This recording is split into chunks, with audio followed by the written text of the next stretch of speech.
All right, welcome everyone. We're Semblance of Sanity. I'm Caleb. I'm Jacob. And we're here for Kizumonogatari, movie 3. Movie 3, yes, not these episode. are movies. Yes, exactly. And the last one was kind of insane and amazing and wonderful and ripped my heart out. So what's left? Yeah. Given how, in a lot of ways, perfect and I would say complete the second movie was. Yeah. The third movie has to, I would say, also be complete. That we start off on some level with Araragi dealing with the part of him that, is a monster. Right. And really just finding some way to live with that. Because he wants to become human and stuff. Mm-hmm. But it's like he rejected his humanity, Jojo. Right. Well, but on some level we know how he has to end up.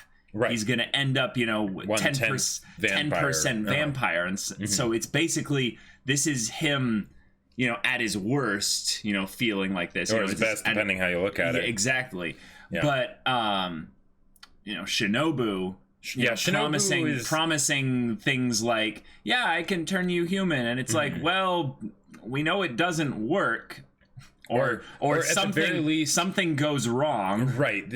Tragedy was in the card thing. So yeah, exactly. It's probably going to be something that's going to be at a cost because Shinobu is not like that she is now in Bake. So. Yeah, or I would say some serious conflict between Shinobu and Araragi, really, with regards to how things go down. Yeah, I mean, because she's been manipulating him. Like she's been manipulating him. Maybe, but he's been helping her out. But yes, but yes. But I mean, well, okay. I get what you're saying because the 3 vampire hunters are dead now. So right. So.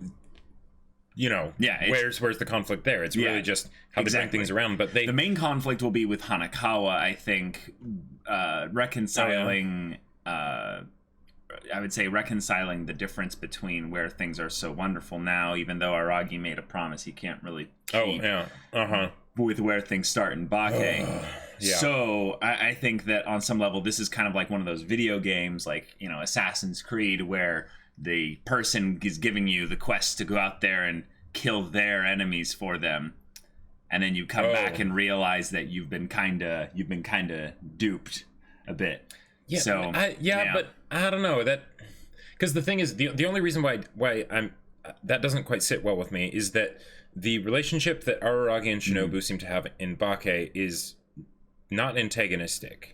Right. So there has to be something else involved there. But I think if you're going to have a 80-minute movie essentially to finish off this trilogy, there needs to be some conflict primarily between Araragi and another character. And I would say Hanekawa can't fulfill all of it. Because on some level, Hanekawa and him are at a pretty good place right now, even though Araragi is a vampire. So I would say I would say that Shinobu is going to fulfill a good part of that, and maybe that's a part of the whole thing of how the formula of Bake was we deal with an oddity, but the oddity is something that's kind of a problem within a person essentially. So. In this case, Shinobu is the oddity that needs help. Okay. So there needs to be Araragi is the oddity that needs help. Araragi is the oddity. In some ways, they're they're both different kinds of oddities, but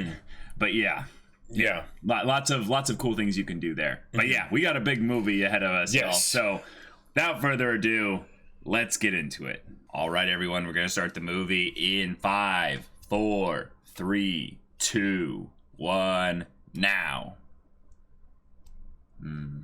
Okay. Rain.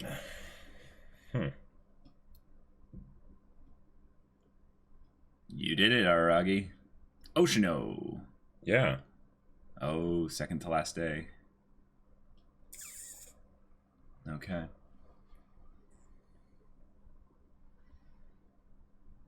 Okay. Gotcha. Cool.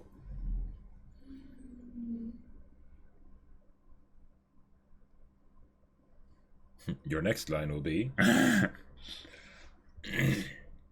Oh. Villainous virtues.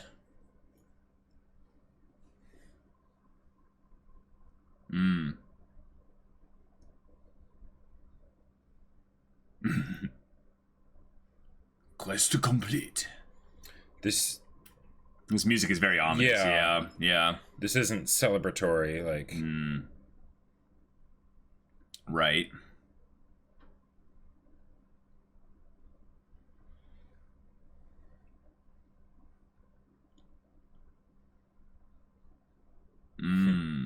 Because I am already dead.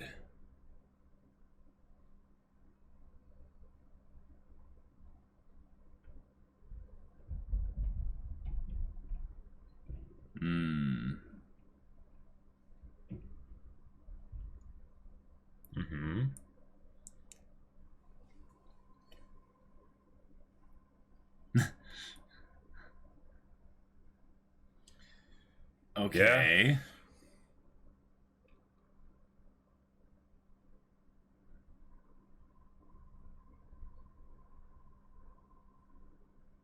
Oh. Huh. Sure.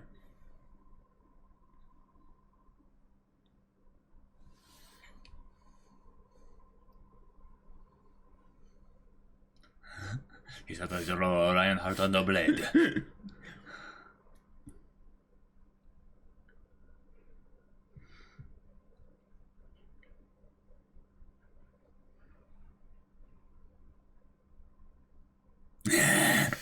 It's a little meta.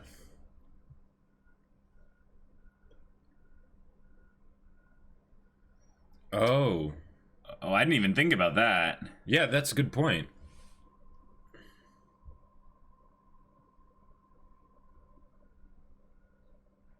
Oh.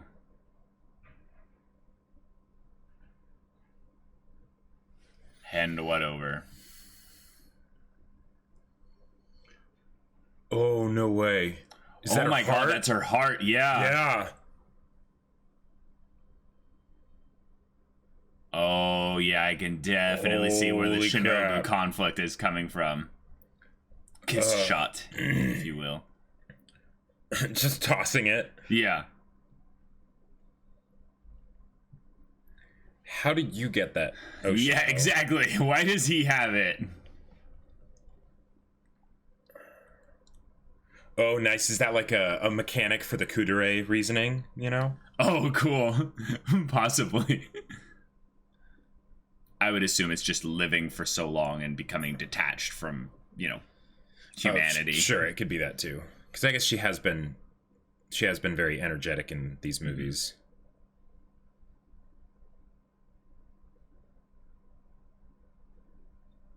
That was you? Yeah. Yeah, he looks proud, yeah. Mm-hmm. He's like, I did that. He's like, you see that? I did that.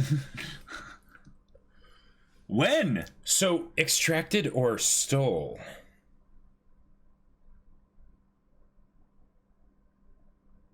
Wow.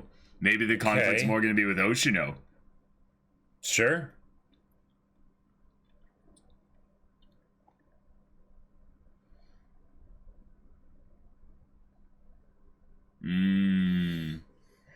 All the red now. Oh, that's cool. Visual. Oh. What, for the heart? Yeah. Oh, and Hanekawa's red umbrella.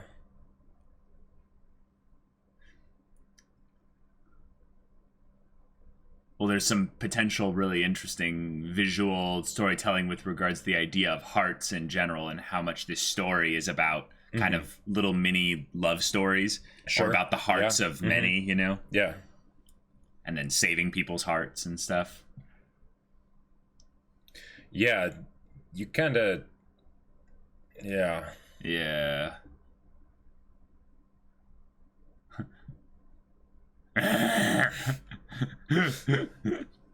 just one a might little. say she's a bit odd. Ha ha ha ha.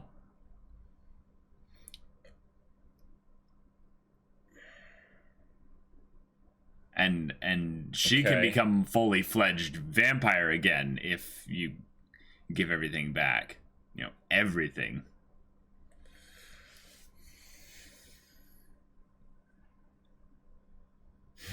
Oh. Yeah. Yeah, be careful about that hunger thing, Araragi. It might come back to bite you. Wow.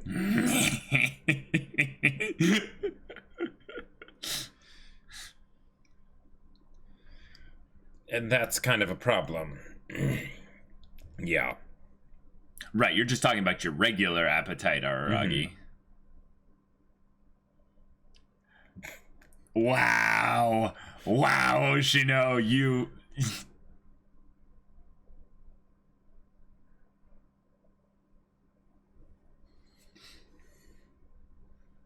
Okay. Well, that's like a foreshadowing for the show, probably. Just, Araragi, you will continue to attract oddities. But what was your job? Like, he just showed up out of nowhere. I'm telling you. I mean, that's kind of his style, but right. But there's so many things that tie him to being a vague representation of like an alternate Araragi. Like there's like, so many weird connections that are there. Mm-hmm. That like, it's a stupid idea, but I just can't not ignore it. Say hi to Class Repchun for me. Yeah, there you go. Yeah. Yeah. Okay. Yeah, headcanon. He is like Araragi from the future or something like that. Yeah. Or just Araragi becoming the ultimate oddity studier from, you know, spending so many time with oddity. What?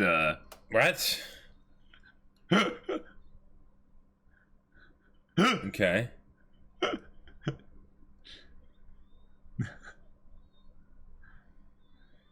Oh, he gave everything back. Did he give the heart, though? No, he might be keeping it. Yeah.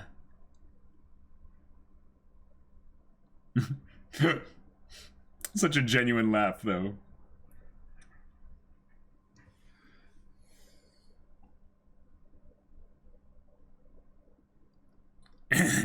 His face. Oh. Okay, so he did give it to her. Yeah. I kind of figured that would be like on screen. A bigger deal, yeah. Yeah.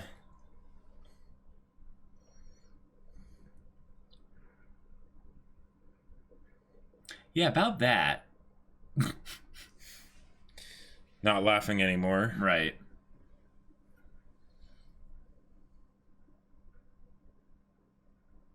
About...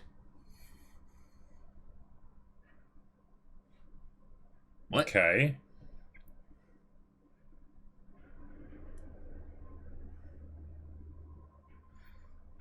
Random helicopter, or are those the fans?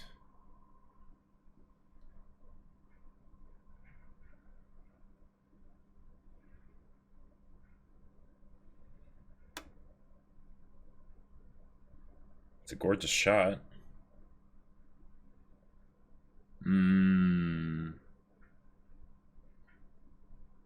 Wow. But yeah.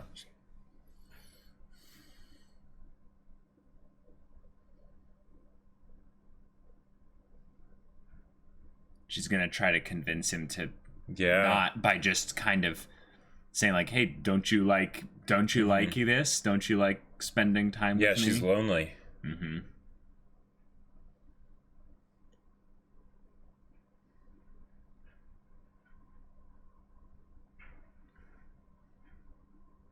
Really?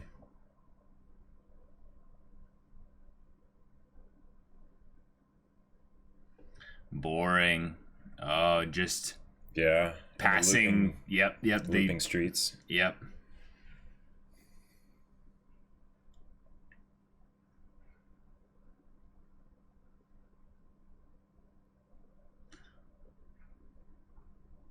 That man. Previous servant, maybe? Well, yeah.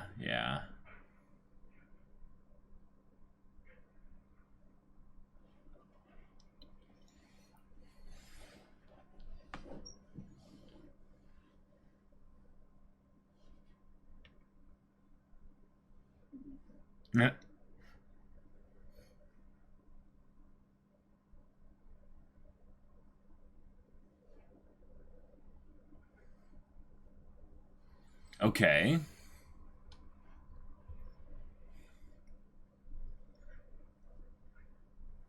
Okay.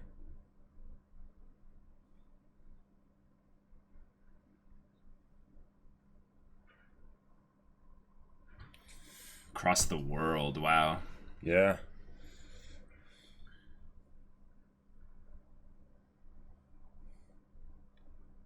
Dang, that's crazy. Okay. Yeah.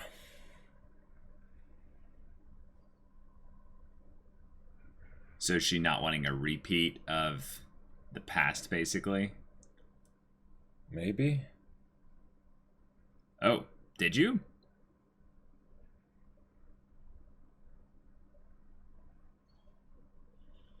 Oh! Oh my god. Mary Poppins. Oh, but Heart Under Blade. Oh my god. Kokoro Watari. Heart Under Blade. That's hilarious. Nice.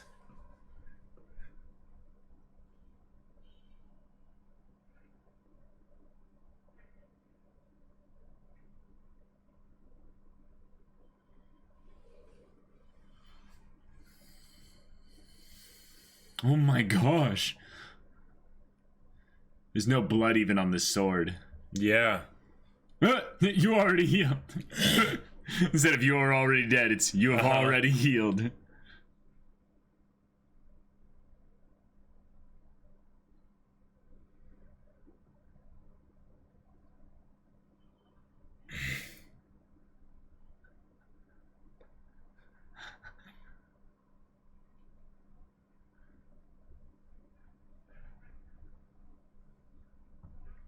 Oh my god. Okay.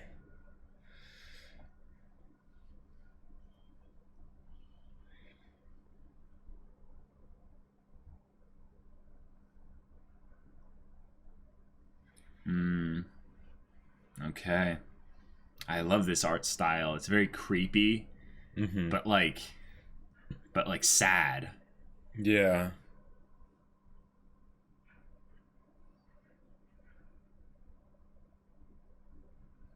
Oh. Really? Whoa, but not you. Yeah. Shinobu. Uh-huh. Oh, and you're 500. Yeah. Oh my god.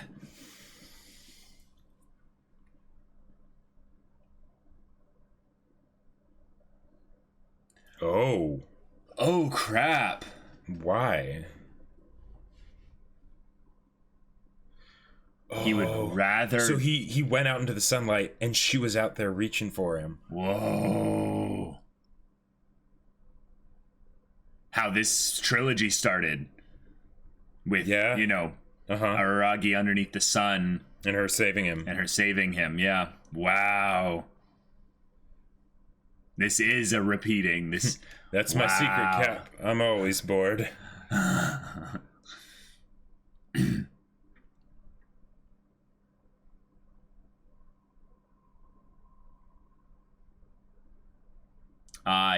It's a representation of him seeing, like, finally see the light kind of thing.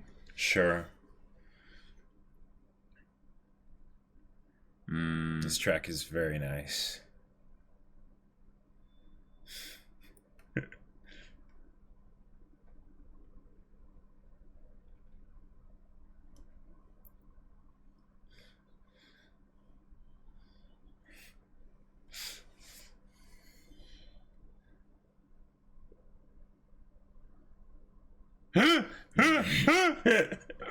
He's like, oh my gosh, she's flirting really hard now. Yeah. Oh! Yeah.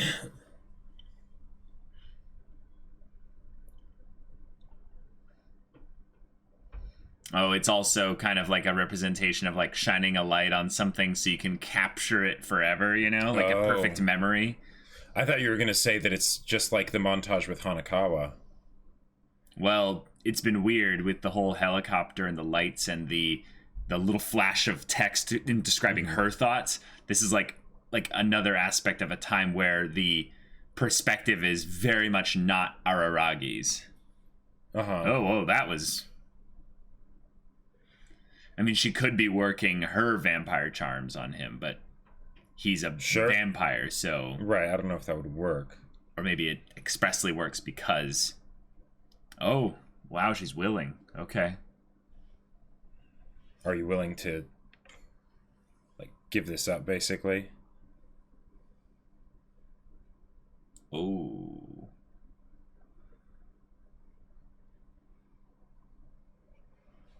Okay. All right.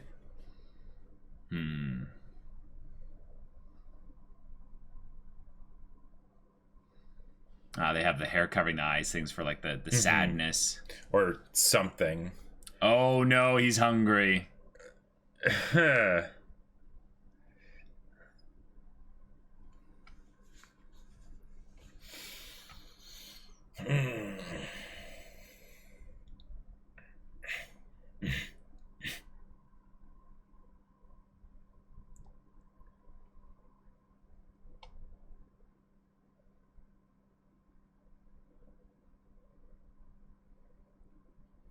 I mean...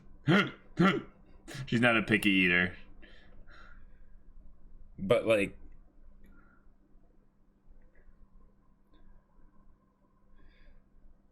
Like, Araragi's read about vampires, right?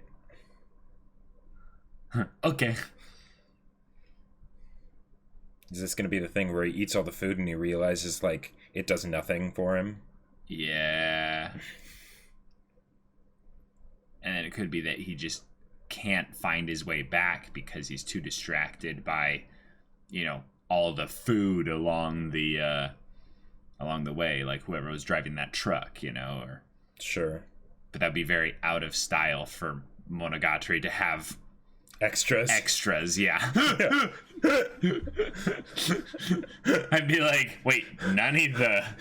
What's going on? Yeah. But I mean, Shinobu's whole thing in Bake was the energy drain kind of thing.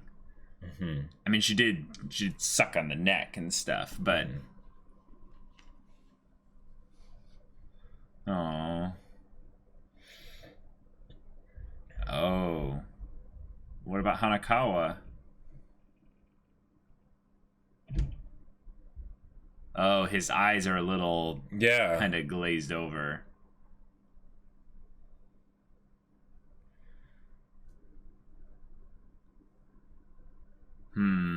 Oh, and a spiraling down into the abyss. Yeah, and that look in his eyes is... Yeah. It's pretty crazed. Well, he hasn't... He hasn't... I don't know. Yeah. They like showing thresholds being crossed, especially given the whole vampire, you know, kind of general. Oh my god. Oh my god. Oh my god. Please tell me that's... Oh. That's not Hanekawa. Okay. No. Well... like, I was... Like, there's a slight non-0% chance that's Hanekawa. I'm surprised she's actually eating him. Yeah, why not just drinking? Wow.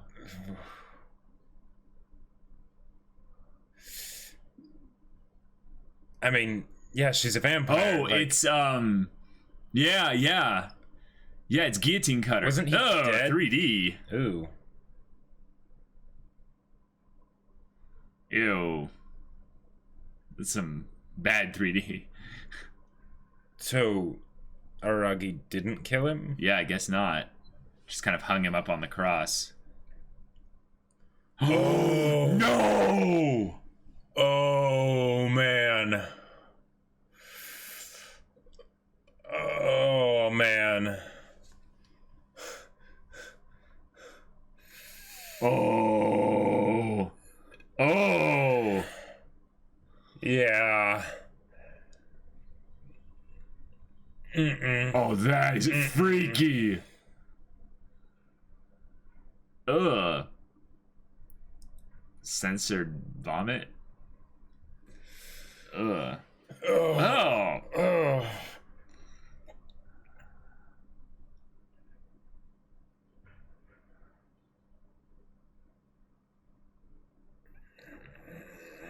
Ugh. I mean, yeah. Wow.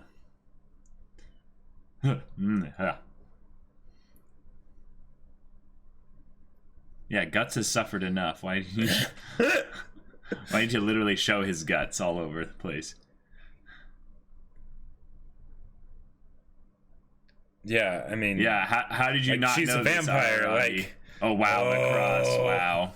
Yeah. Okay. It's so far away. Mm-hmm. He cannot be saved. Yeah. Yeah, like, you knew that when you saved her.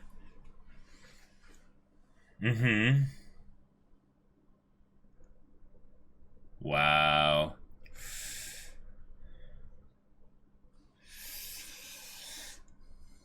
Mm-hmm.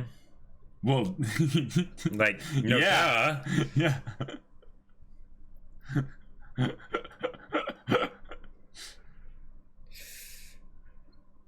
And you think you're not going to turn out exactly the same way? Like, Right. I think it's more that he feels the guilt of of being so naive. Yeah. That just basically, you know, being wooed by a vampire to save her because she's, beautiful and making him, hear things and all that. Well, and it's someone in trouble. Yeah.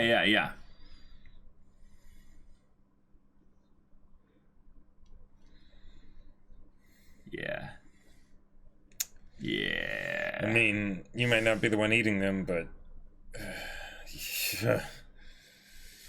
yeah.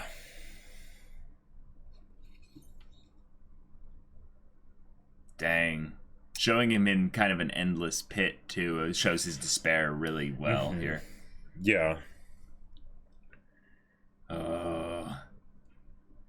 This is the opposite of Goodwill Hunting. It's your fault, it's your fault, it's your fault, it's your fault. Wow. Just in case we didn't get it before. Yeah.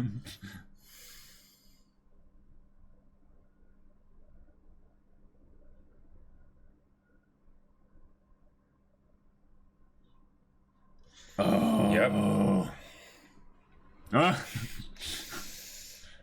Yeah, and that's gonna be you soon. Mm-hmm. Oh no.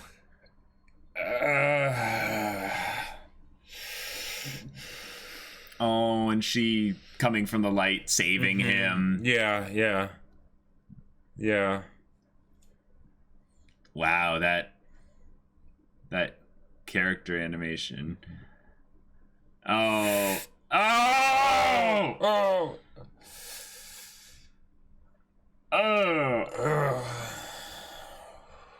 Oh boy, you're really starting to lose it, kid. Like the first servant, probably. Right. Yeah. Jeez.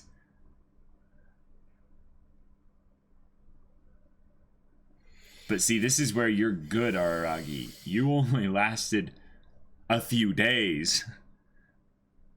Because he has a good heart, Mm-hmm. Yep. In some ways, that's a good thing. Yeah, we understand, yeah.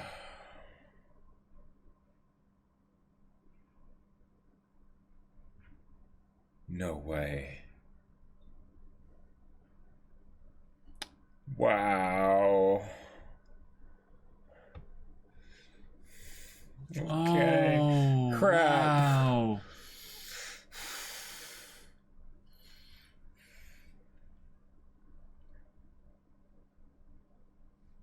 Oh, wow. Wow. Oh.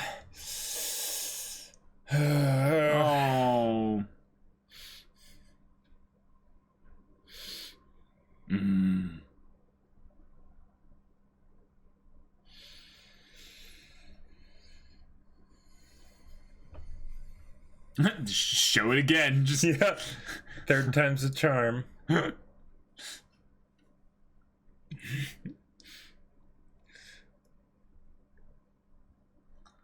Oh my god.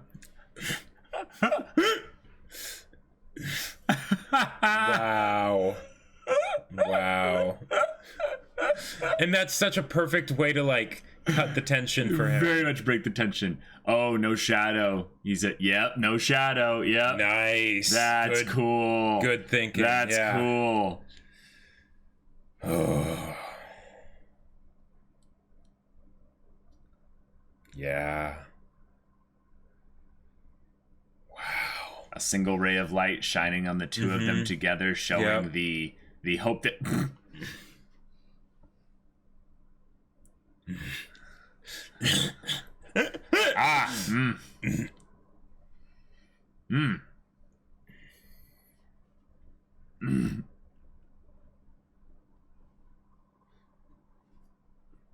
That's normal.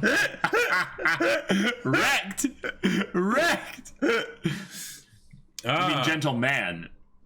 Yes, thank you, Hanekawa. Thank you, Hanekawa. Oh my gosh.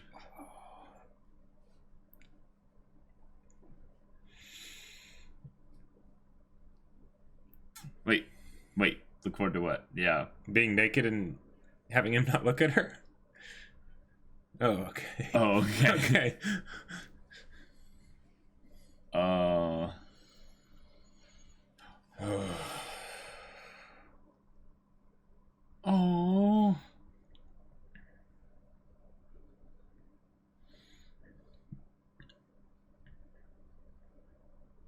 Whoa. Whoa. How did she know? Heart. Oh. Well, she looked around at the room. Sure. She figured out why would because it's not important about why he called her here. He gave some reason. Wow.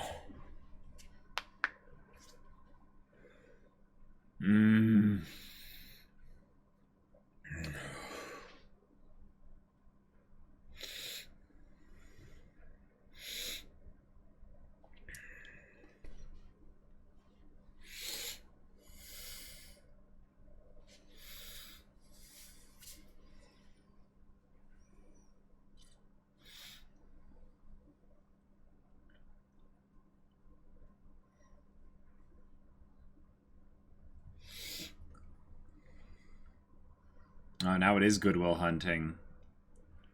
Yeah. Her holding tightly. But then does that mean it's the same thing for him? Like...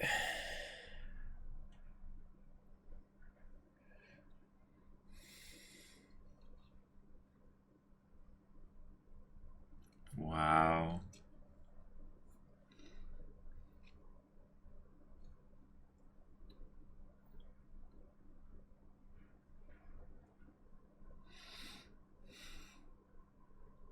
Whoa. Whoa.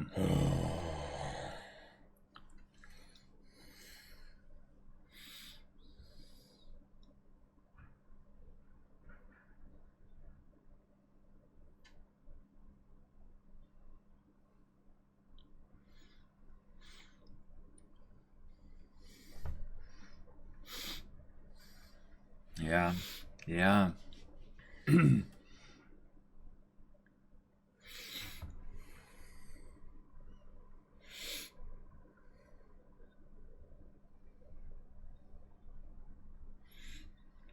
Yep. Yeah. Yep. Mm-hmm.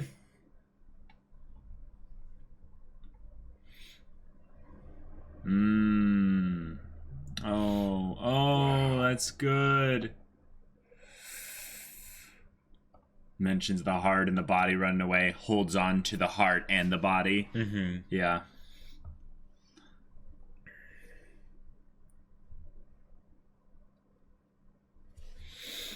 Oh.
And she's saying this about the real me when her glasses are lit up like that.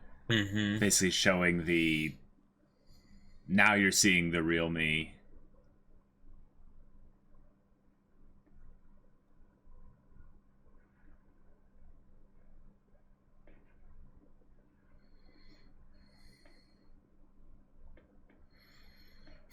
Well, you're not anyone. Yeah.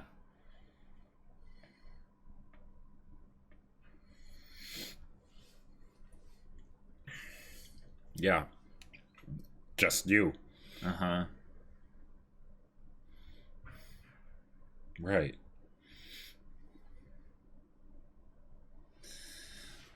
Oh.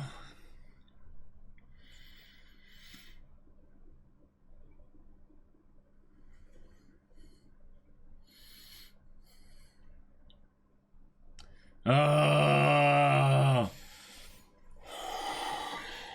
Come on. Ah, it shines bright even. Yeah, it's not not just slivers anymore.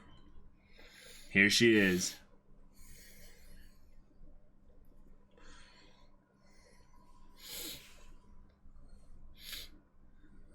Oh.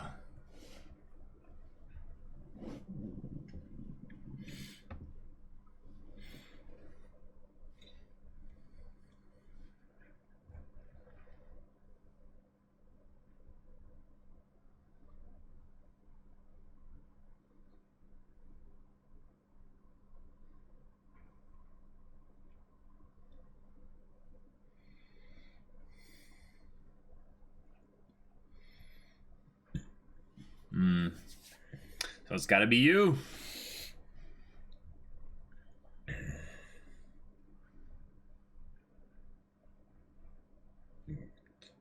Not no one. Right.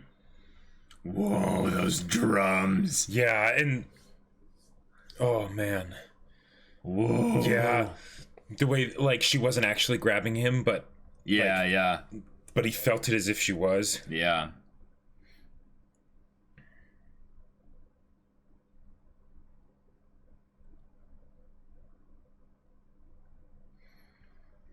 You don't have a shadow.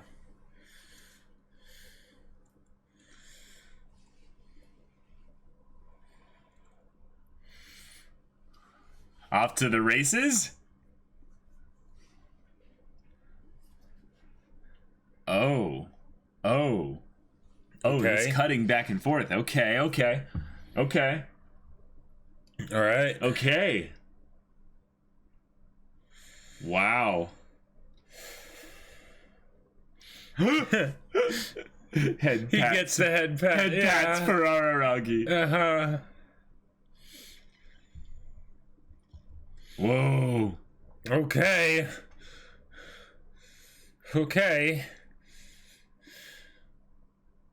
3, 2, 1, let's jam.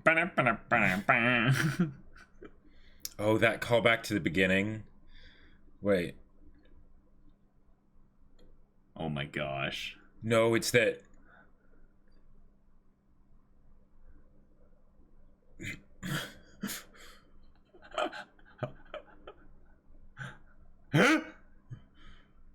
Oh my god. Okay.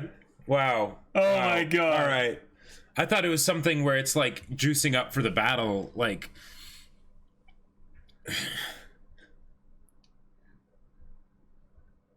He's suddenly closer. Yeah.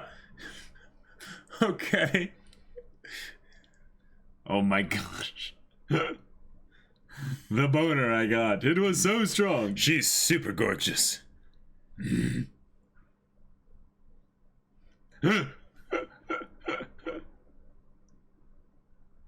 Beyond your imagination.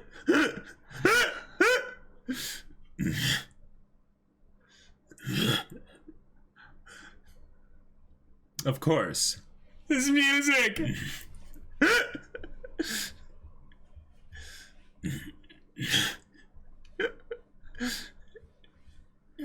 Yeah, seriously. Wow.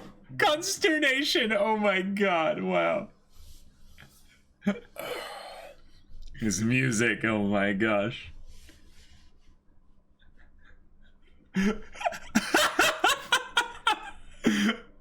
Wow. Wow. A minute? Okay. What, to think about it? Take her To bra mentally off? prepare herself?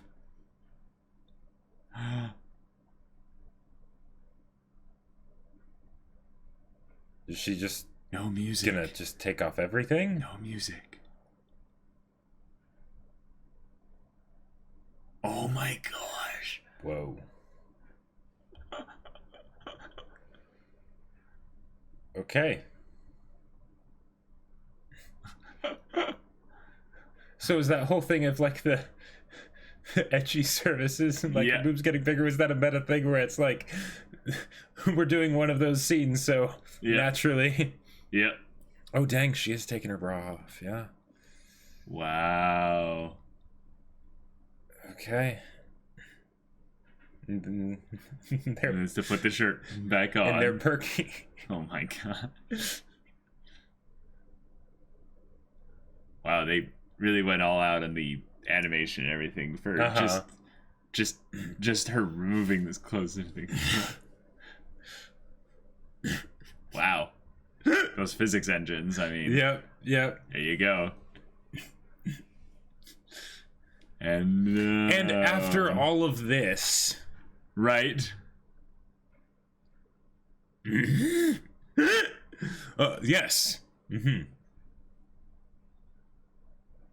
60 seconds. He's like, oh, don't hold back. Oh! Wow.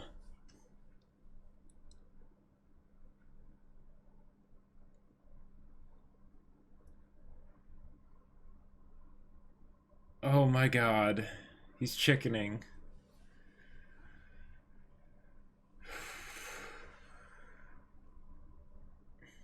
Laser pointers on those. It's like the rosacea on her cheeks is just permanently there, you know. Oh my god. So if we got classical music for the panties, what are they going to do here? This? Yeah. Or are they just going to go for the basic? Wow. Oh.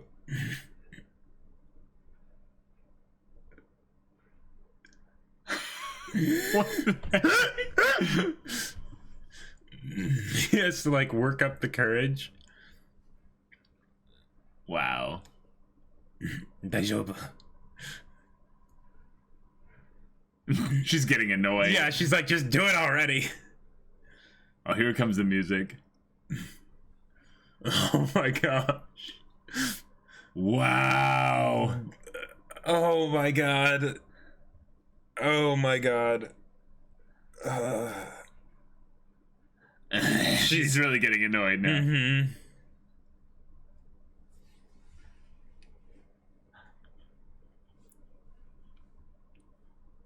Supplication. Oh my god. Oh my god.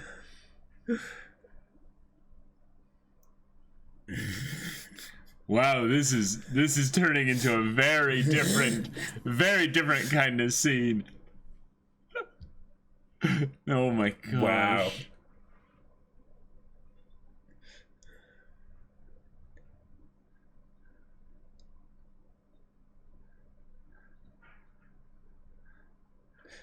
Oh.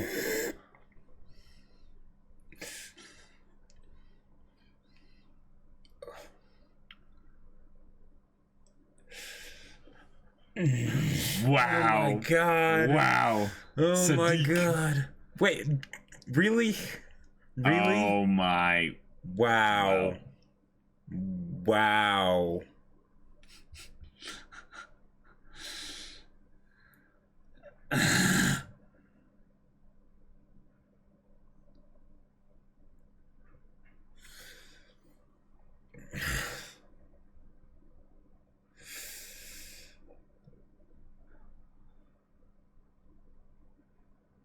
He still hasn't done anything yet. Yeah.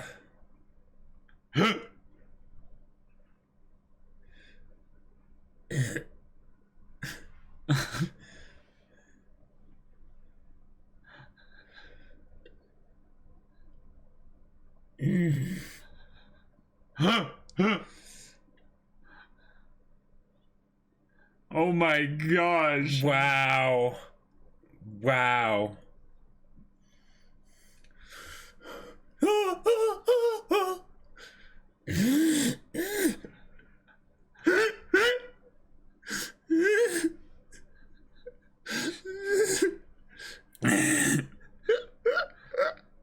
And they just skip it? They just skip it? No way. You are kidding me. You are kidding me. Yeah. Wow. Wow. No way. No way. Oh my gosh, she is furious. Okay. Oh. Yeah. You're We gonna had get an an agreement. earful. Yeah, exactly. Can't back out now. Seriously. Uh-huh. And he said a friends. Mm-hmm. Oh my god. She expects it to go all the way. Oh my god. Oh my god. Araragi. You idiot. You coward. Oh my god.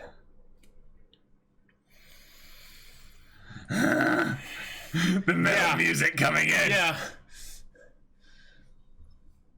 Oh, and then just. Oh my wow. gosh. No, that what? He's a withered, pathetic creature now. Look at that face! Oh my god. This is hilarious! Oh my god. I am dying right now. And he's half-assing even that. Wow. Oh my god. Are you satisfied? Wait, to be continued online?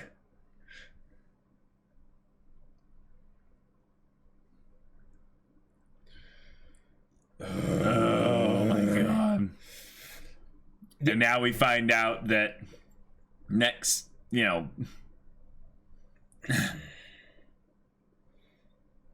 Oh. And only one half of the pinky promise. Because the shadow's not there. It's like it didn't happen. Yeah. It's like there was no pinky promise. Or at least not for him. She did. Okay, now we're gonna get to the track and field meet. Right.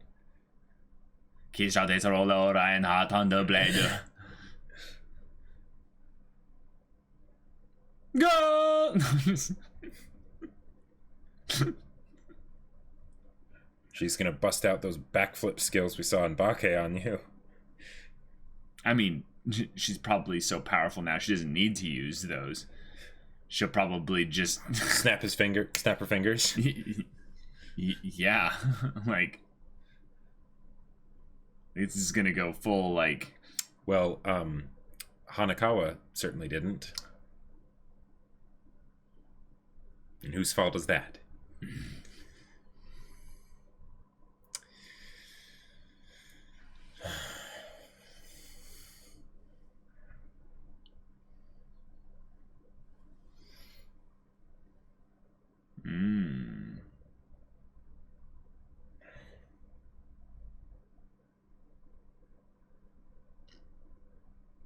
Okay.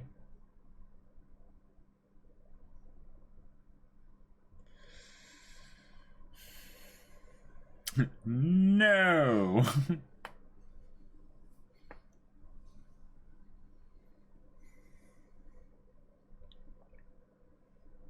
The boredom can finally be ceased.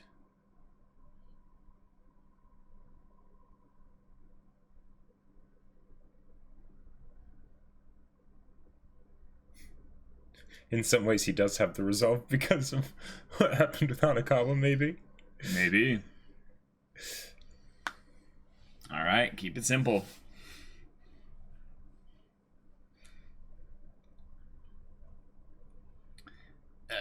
We can never know what would have happened.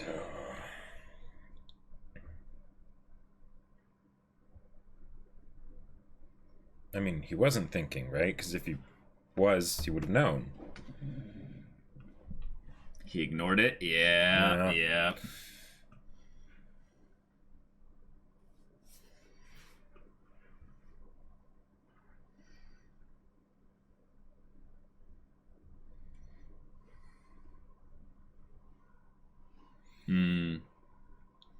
Well, that's your own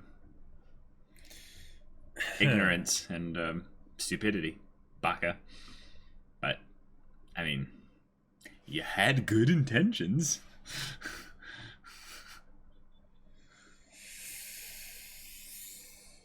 Whoa. Okay.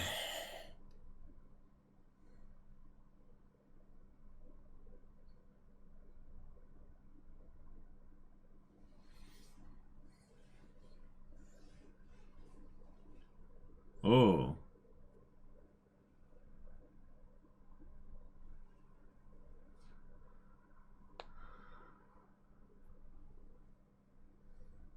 Hypocrisy.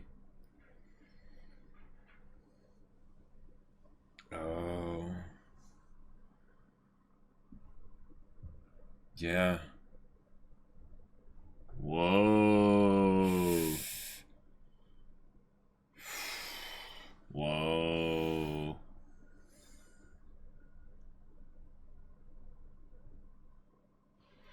Wow, which is exactly the same thing that it is with the oddities, right? He'll help someone to care about them a bunch while they have that. Oh. But also Hanekawa. Here. Sure. If he sees Hanekawa as weak, then he's more than willing to, you know.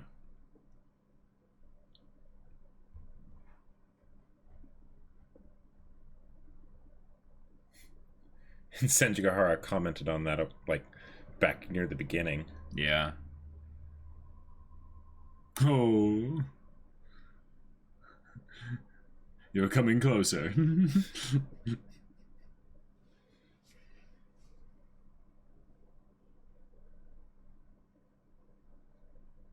Yep. Okay. The crowd, aka Araragi, is cheering like, "Yep, all right, we can do this now.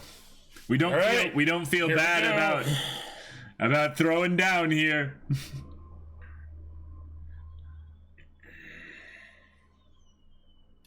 Well, that was anticlimactic. Wow. One shot. Done.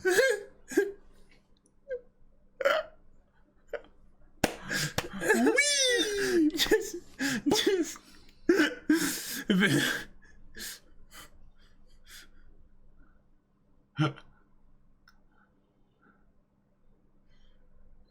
Oh, he can regenerate. He can regenerate his head? Like, just that quickly. Oh, right, because for vampires, isn't the weak spot the heart, actually? Like, you know, the stake through the heart and all that? It might just be that they're immortal, so they can't really die. Okay.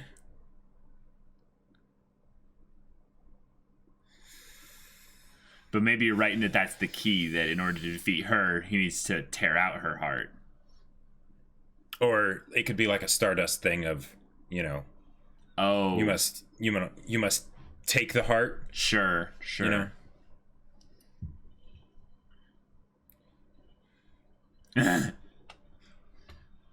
Oh.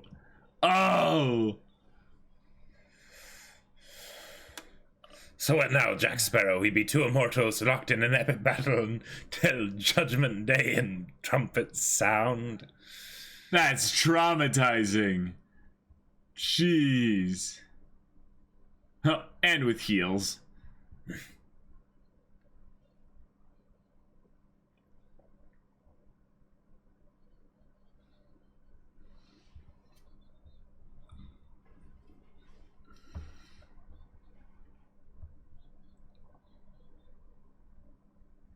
I mean, yeah. Right?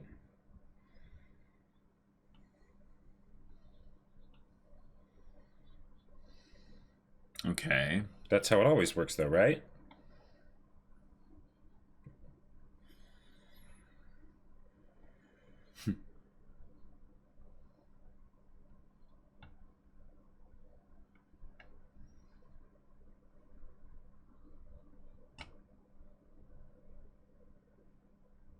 Gotcha, because it's just you've been one so long. Right. Whoa.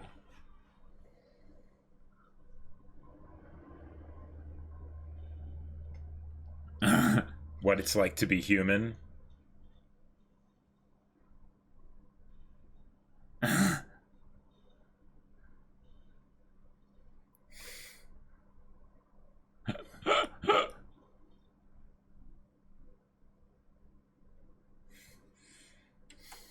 Oh, no. Do not touch Hanekawa. Do not touch Hanekawa. No.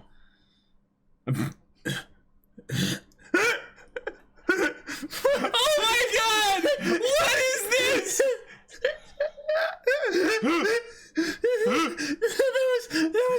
That was so amazing. Oh, that was so amazing. Oh, Bacano, here we come. Wow, animation. Holy crap. Spinning like a top. Oh. Oh. Oh. Oh, he's two halves. Ah! Which part is going to regenerate? Both the part, and it will be a very awkward... Probably the top part, then. Yeah.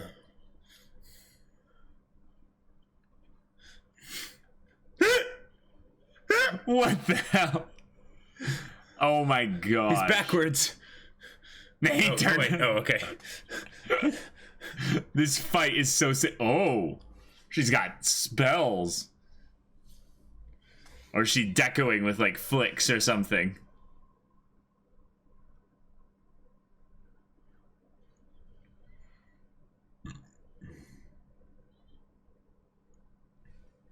Wow. That's all it would take. So Dang. Start with her.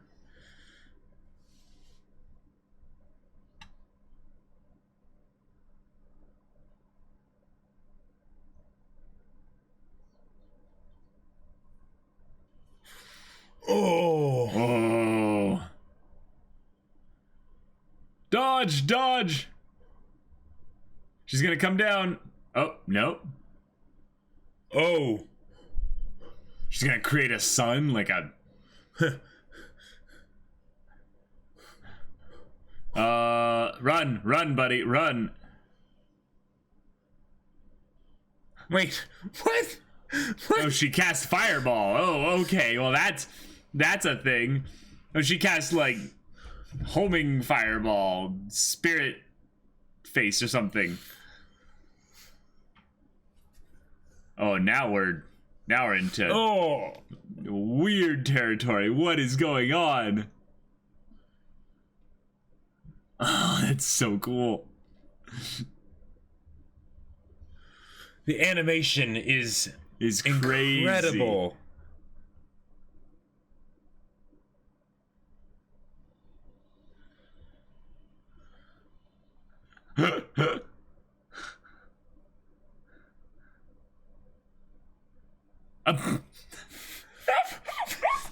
Wow. You don't mind. You've got enough courage with Shinobu, but not with Hanekawa. Yeah. Oh, is he gonna take out her sword? No, it's Hanekawa's been watching him do all this. Yeah. Is it over?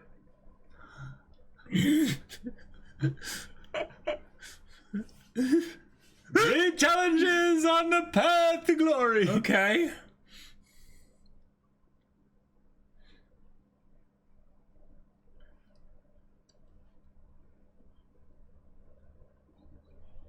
Yeah.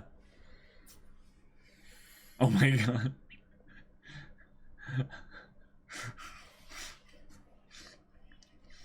Yeah.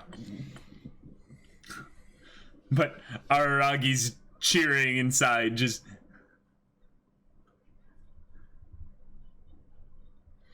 What?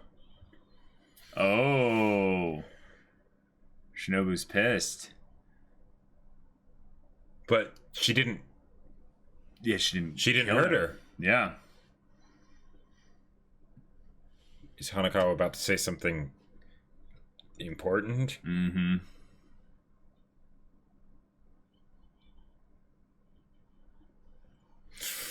Whoa! Whoa! Oh, okay.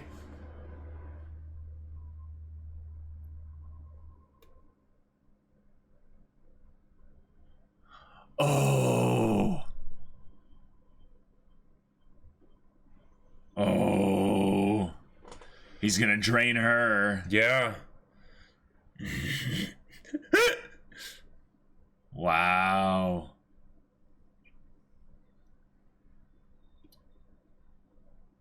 And is this what she wanted? Oh.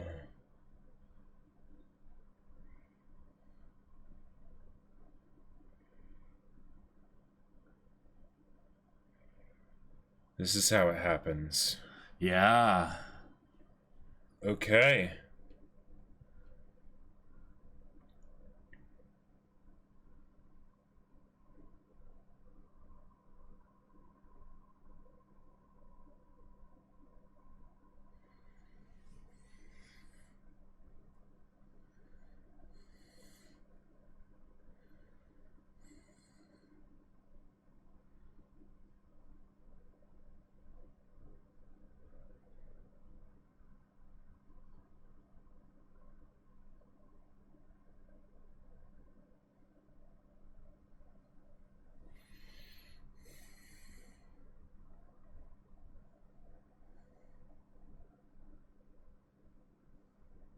Oh.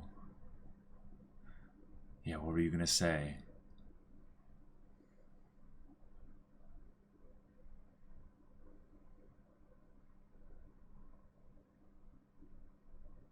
Oh. Yeah.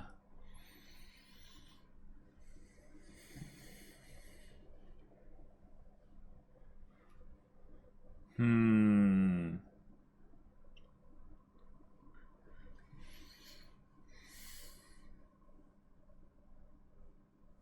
Hmm.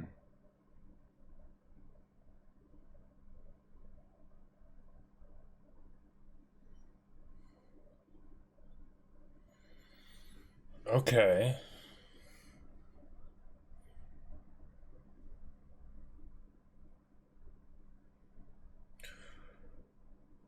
Oh.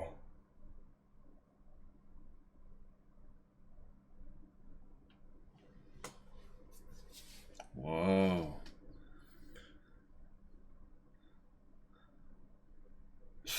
Yeah. Kind of.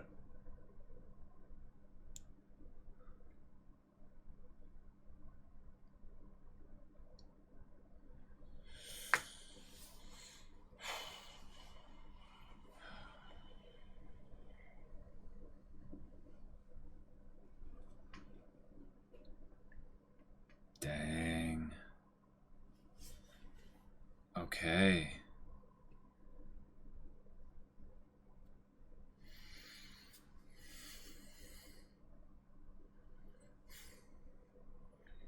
She was afraid. Yeah. Yeah.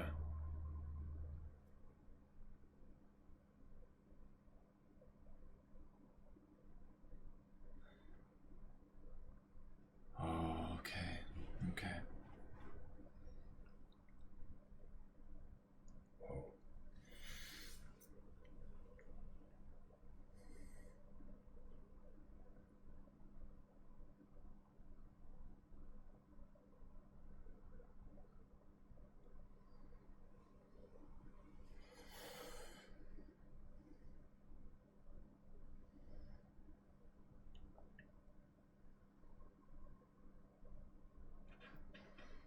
Wow. Because he had already stolen her heart. Mm-hmm. Yep. Yeah. Yep. Uh-huh.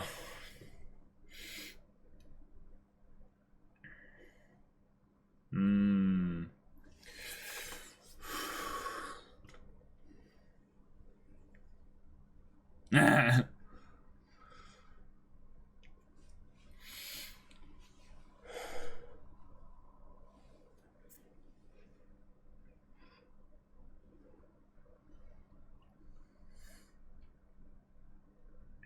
So take it and heal.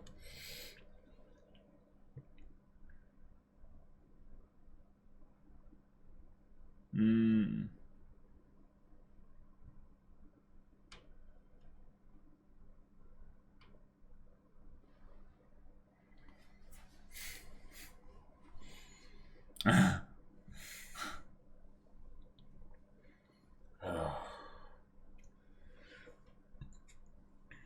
This is fine.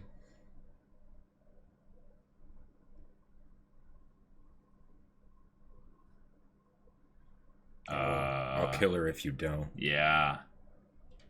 Yeah. Yeah. Oh. Sure. That. There. Yeah. That's even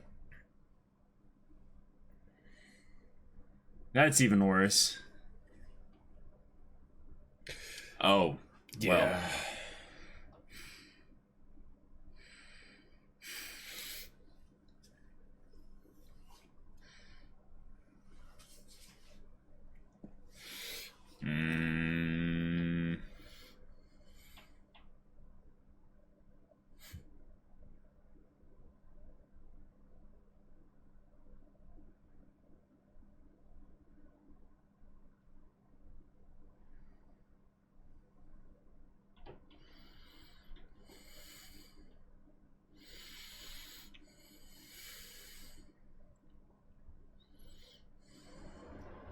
Oh.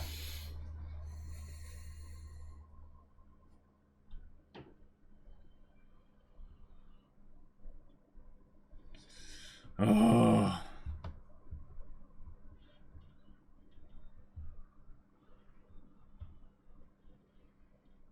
Whoa.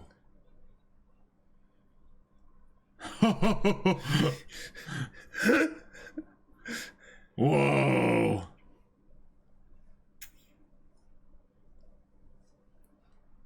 First Oddity. Yeah.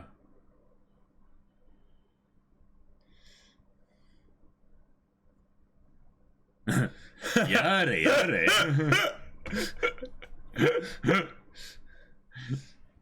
This sly bastard. Mm-hmm.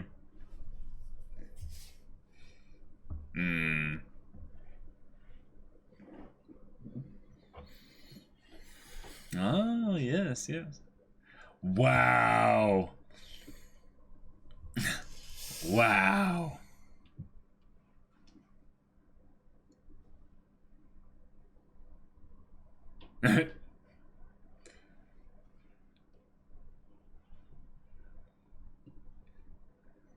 You fix it. Oh, yeah. It's good.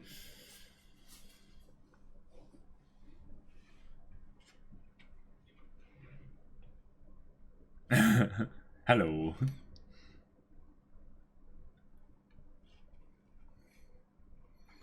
He says this like it's not the first time.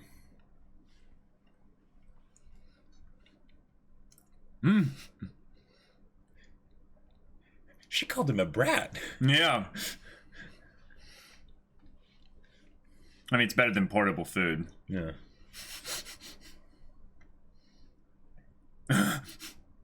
She's got terror in her eyes. The way he pulls out the cigarette box. Yeah. Every Keep time. expecting it to be something like super serious. Yeah.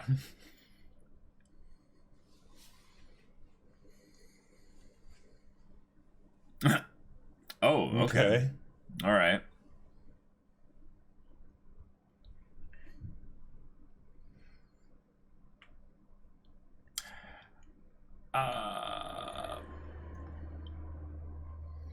I mean, hey, if you can find a way to do that here, that's great, but that is a bad wish to have it. Yes, thank you. You can't do that. Okay. Yeah. There is no one size fits all. I should know. I have a big head. Biggest lie ever told. Other than I have read and accept the terms and conditions.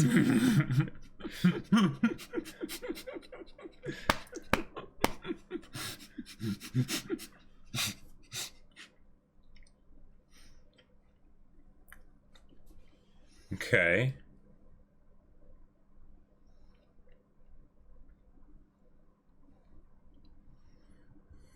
Ah, compromise. Gotcha.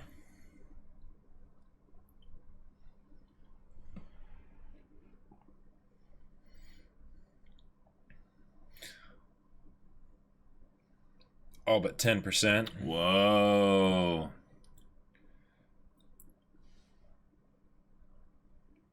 So she'll become nothing. Yeah. Whoa. Okay, gotcha. Mm-hmm. Yeah. Dang. Wow. Fate worse than death, almost.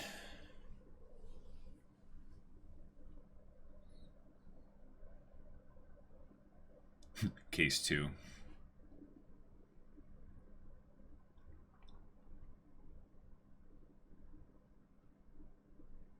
Wow.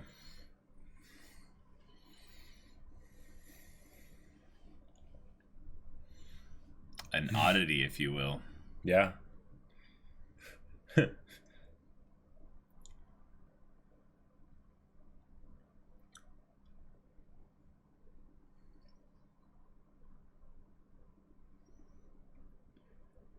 Will be you. Oh, yeah. Yeah. Dependency. Yeah. Uh-huh. Wow. Holy crap. This is good. I like that they're getting so specific with everything. Uh-huh. Yep. And that's why she was sucking his blood in Bake. Mm-hmm. But she can still eat donuts, right?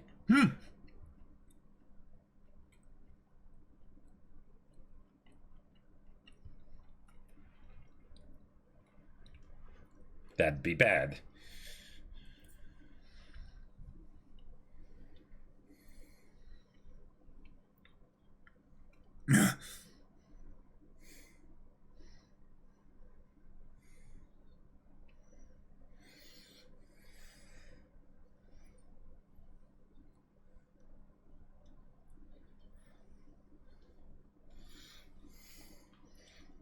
Let me do what I couldn't do back then. No. See, this is repeat of where Aragi was at. I need to die. I need to die. Don't die. Don't die. Don't die. Oh, yeah. Yeah. Yeah. It's his problem. He needs to solve it. Wow. Oh, man. And that's almost like the reaching up for the sun thing. Yeah. I want you to live. Yeah. Oh, man.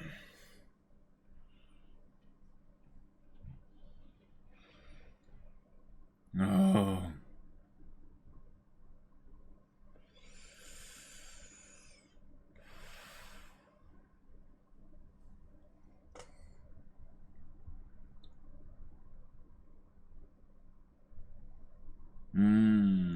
Yeah.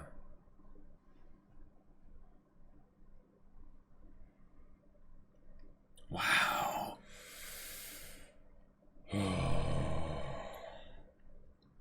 The first oddity he saved was himself. Yeah. Yeah. And now we're back at the very beginning. Well, or somewhere near the beginning. But the coming full circle, yeah. Yeah. Mm-hmm. Oh. Kizu. Yeah. Oh. Yeah. Okay.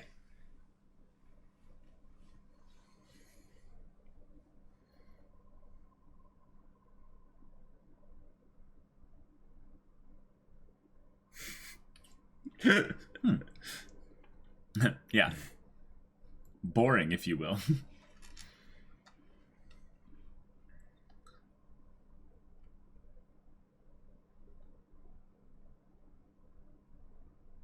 Yeah, all in all, pretty good result. Oh, wow.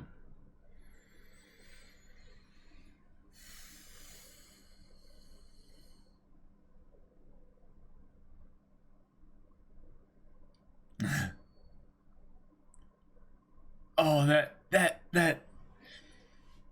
little face, that just, yeah. Ah! And the way they did the stop as if he's like, you know, taking the picture again of this moment. Mm-hmm.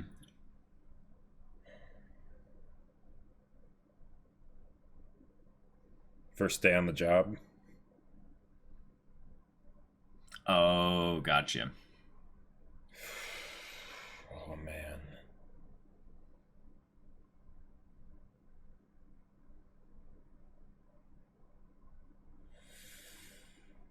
Oh.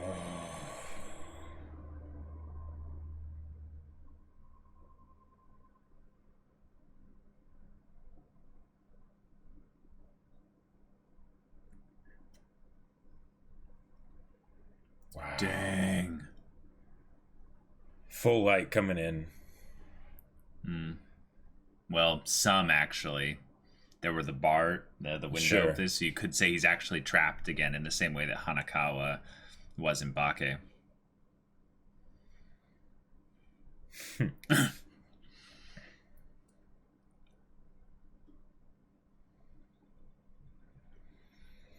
Indeed he did. Yeah.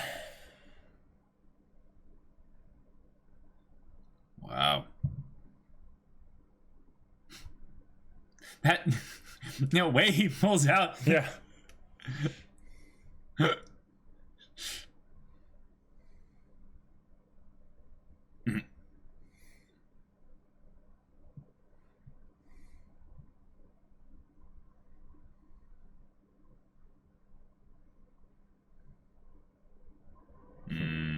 Okay.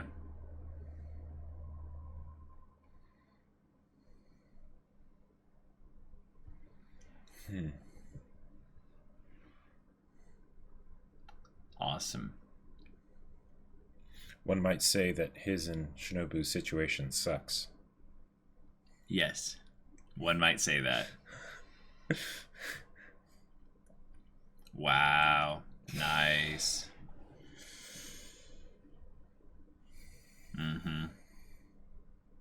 Yep. Whoa.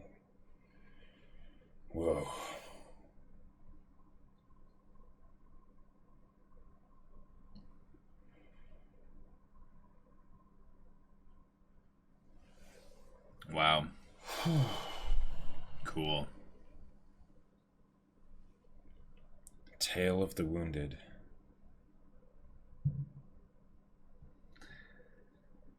Nice.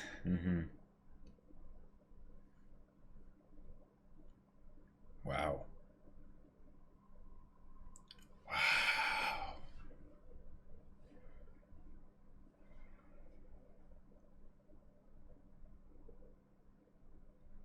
Whoa. I will never tell it to anyone, meaning like this vulnerability. Yeah. This mistake, this story, he will never tell. Wow. Oh. This is Shinobu's VA, isn't it?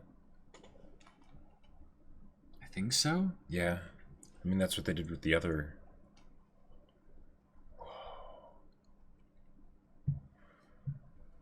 Whoa. Oh, okay. The world is beautiful and you are the world.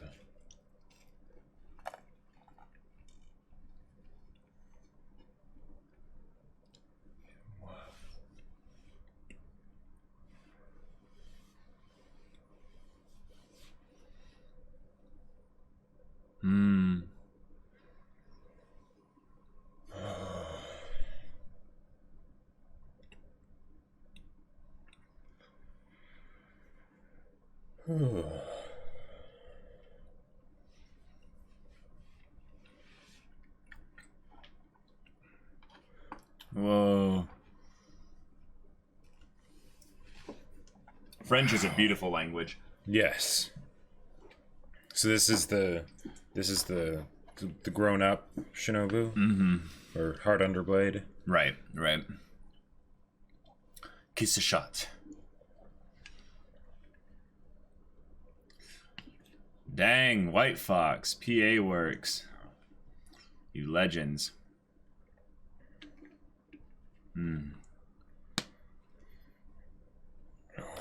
Et moi. Tu es mon univers.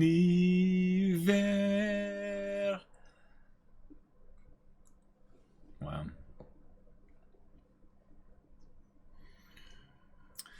The way that they linked the two of them together, you know how in Lord of the Rings, Frodo started to realize that he was fated to become like Smeagol? Mm-hmm. Well, in the same way that Araragi saw, you know, what Shinobu or Kishshot really was when he finally realized, oh, right, vampires do that. Right.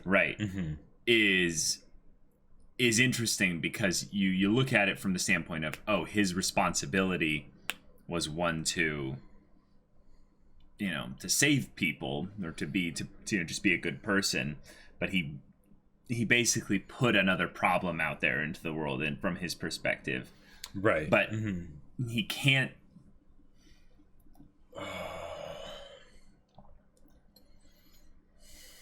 The French is so good. Te sentir dans mes bras, c'est l'amour. Et vivrai pour toujours. Yeah. But basically, there's this constant exchange, theming-wise, of having Shinobu and him almost being, you know, one and the same. Mm-hmm. And now, here we are in the music actually comparing and grouping the two of them together. Tu es mon univers.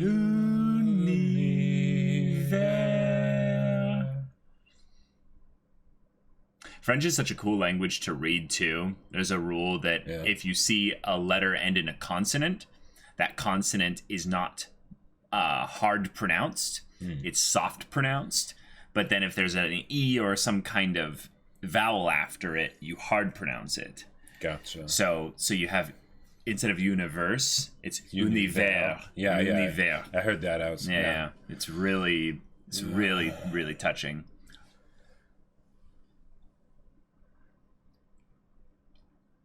Has to do with I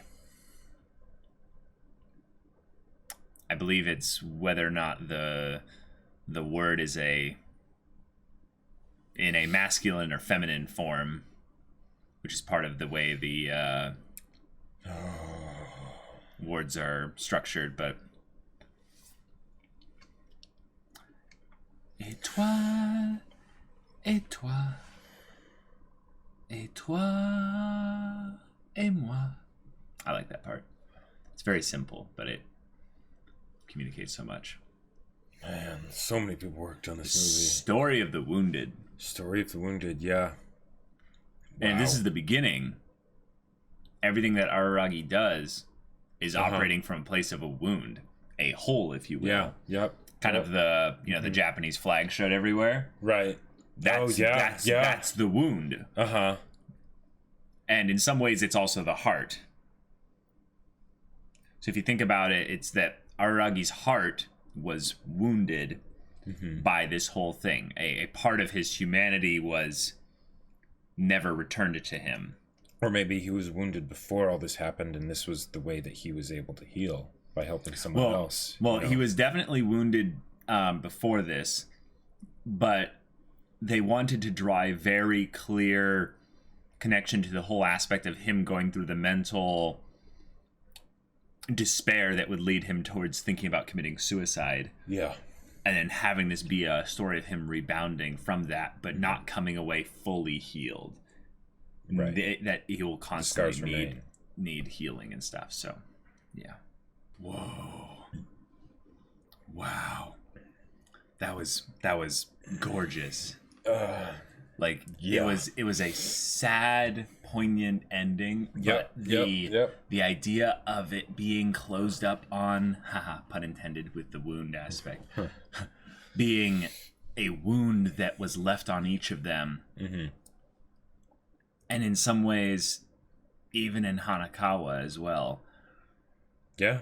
Oh yeah. That will take time to heal because it's being treated. But maybe in some ways also because it wasn't being treated for someone like, Hanekawa.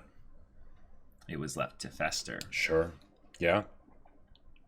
This movie, so the second movie, right? I I feel like was something that I want to say, and this isn't quite right, but I want to say that it was easier to enjoy because it was focused on Hanekawa so much. And yes, I understand. And the vampire aspect of it wasn't. Well, you know, it was just kind of like an undertone thing, you know, like there was the whole vampire hunters and stuff, but the main thing was the story of Araragi and Hanekawa, because I'm not generally, you know, into vampire stories, right?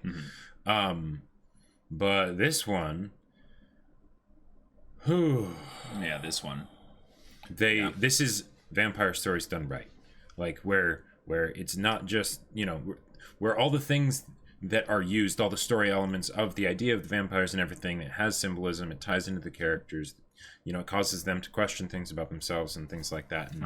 And I don't know what to say.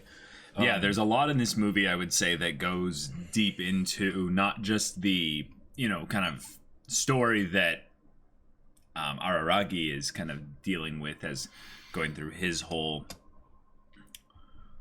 I would say, kind of coming of age, just kind of general story. Yeah. But then there's, specifically in this movie, this whole other thing where we have the, and I mentioned this towards the end in the credits, this little linking of Shinobu or Kiss Shot with Araragi, being that both of them,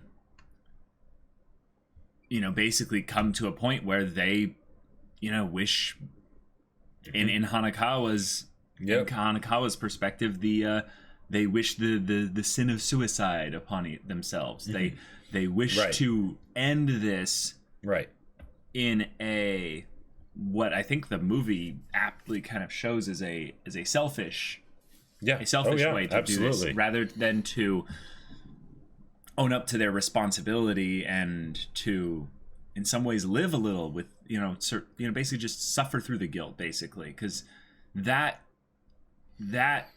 guilt is something that's temporary. That's something there that can easily be healed. It's not a wound like what was suffered here. The wound is the whole traumatic experience of being maybe put in the unfortunate circumstance where you are a vampire, you are someone who is the instrument of your own demise by being basically an not an oddity, but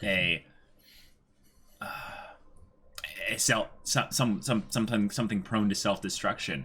And then because of all the events that happened in this trilogy, Araragi would rather not communicate with Hanekawa, would rather not, you know, kind of go through this thing, would rather just be done. But because he has this wonderful, wonderful person in his life who's Hanekawa, even though he's also tempted to, you know, consume her and eat her, he knows that she's going to be his salvation, if you will, which is the whole, you know, cross, you know, metaphor thing they were shoving in our faces. And then she comes up there and is clinging tightly onto him. It's like, you can't die, you can't die, you can't die. And it's not just because he's anybody. It's not just because he's anybody. Like, obviously, she's a good person, but also, we don't know everything about her. There are parts of her that she's still holding close to the chest. And all of her chest, like, well hidden within her voluptuous chest. And that can swell as needed on screen for the purposes of the ecchi. And yet her clinging so tightly onto him mirrors so well with Araragi at the end, basically saying, I can't let you die. I have to save you my way. I have to save you a way that will leave me happy. And she even tries to use his whole savior complex against him, of basically saying, just think of it as saving me. Please, please, this is what I want. And in some ways, I like that they reached a compromise, but I also like how there's a perspective on this where you can see that this is very clearly the selfish ending for Araragi. If this was a video game with a choose your own kind of narrative kind of spin on it and stuff, Araragi got more or less what he wanted, I would say. Because the thing is that like the main difference I would say with Kiss Shot wanting to die and with Araragi wanting to die is that in Kiss Shot's case, she had no one, right? You know, like, yeah, which is fitting because she ended up becoming no one, or nothing, and then she, you know, says, okay, I'll do the last bit of good I can, and you know, the one person that maybe I had, right? Yeah, you know, I'll turn them against me so that I can give them, I can, you know, save them, and they'll also save me, right? You know, everybody's happy, right? Yeah. Whereas with Araragi, it's like, no, bro. Like, not only are you, you know, leaving the monster in the world essentially that you brought about, but people will miss you. Like you have no idea. And that, that whole scene with Araragi and Hanekawa was absolutely fantastic. Like, and it's funny because when it went into the, you know, ecchi services, you know, fan service part, there were so many layers to it where on the one hand, it's ridiculous that this is happening, right? It's like, oh, okay, yeah, fan service, this is anime. But at the same time, you know, Hanekawa loves him, right? So, so it's not nothing to her, right? And at the same time, it's certainly not nothing to Araragi. Not in the sense of, you know, just the power of the boner compels you. Right. But the idea that, you know, like, at a point where he is at his wit's end, he has nothing left, anything to just you know, put a smile on his face, you know, make him laugh, whatever, to take his eyes off of his own circumstances, right? To, you know, it's almost like and maybe this is just because it, you know, it's anime, right? But like in the same way that one of the best things, you know, you can do for somebody when they're feeling down is to just be with them, to just hang out with them like it was any other day, right? You know, give them that sense of normalcy. This is kind of that equivalent sense of normalcy for Monogatari, for Monogatari, especially given the whole thing with the panties and everything from the previous movie. And the derpy faces and like, oh my god. Everything about the humor in the Araragi Hanekawa, it was an absolute scene, balm, like, for the soul. So good. It was purely satisfying. This movie, I would say, has a whole lot of things we will want to discuss, and yet I just gotta say they blended the really heavy with the really lighthearted really well.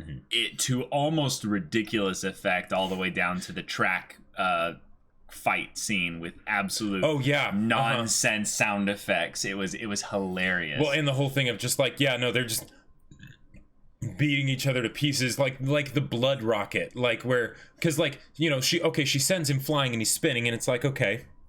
And I'm thinking like, all right, when he lands, it's going to destroy his legs, right? Because, you know, spinning. But no, instead, it's that the inertia of the reverse forces causes his body to twist up, so the pressure builds up in his belly from all the blood that gets, and then it bursts, and he just goes flying up. It's like, oh man, that was creative and disgusting and hilarious. You know, with the whole thing of him walking around, and the part where his arms are gone, and he's just running with his sleeves flapping behind him.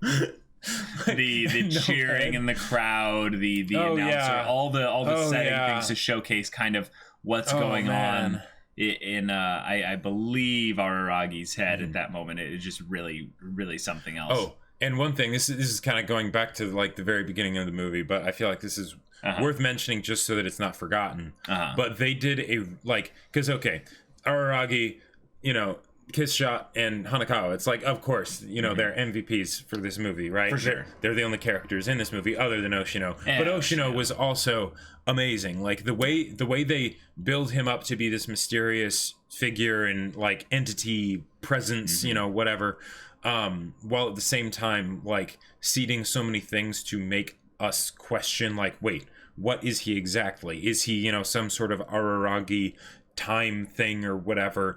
Is he like like Kiss Shot's previous like servant that, you know, has like survived all this time or something, or, you know, he seems to fulfill the role of whatever is needed for the situation, but there's also too much that kind of makes it seem like we're supposed to question him more than take him at his word. Yeah, and that's that whole aspect that was set up for him in Bake is something that, like, at first I was kind of like, okay, like, all right, cool, yeah, but, you know, like, it's not, you know, it's not blowing my mind, but it's like, all right, cool, yeah, that's something that's in there. But I feel like with these movies, especially this one, this one, it's like, okay, yeah, I am very much an Oshino fan. Like when Araragi finally cried out, you know, Oshino, man. Yeah. Like that was just, that was no need to shout. Yeah, I can hear you. Yeah. That was wonderful. Cool.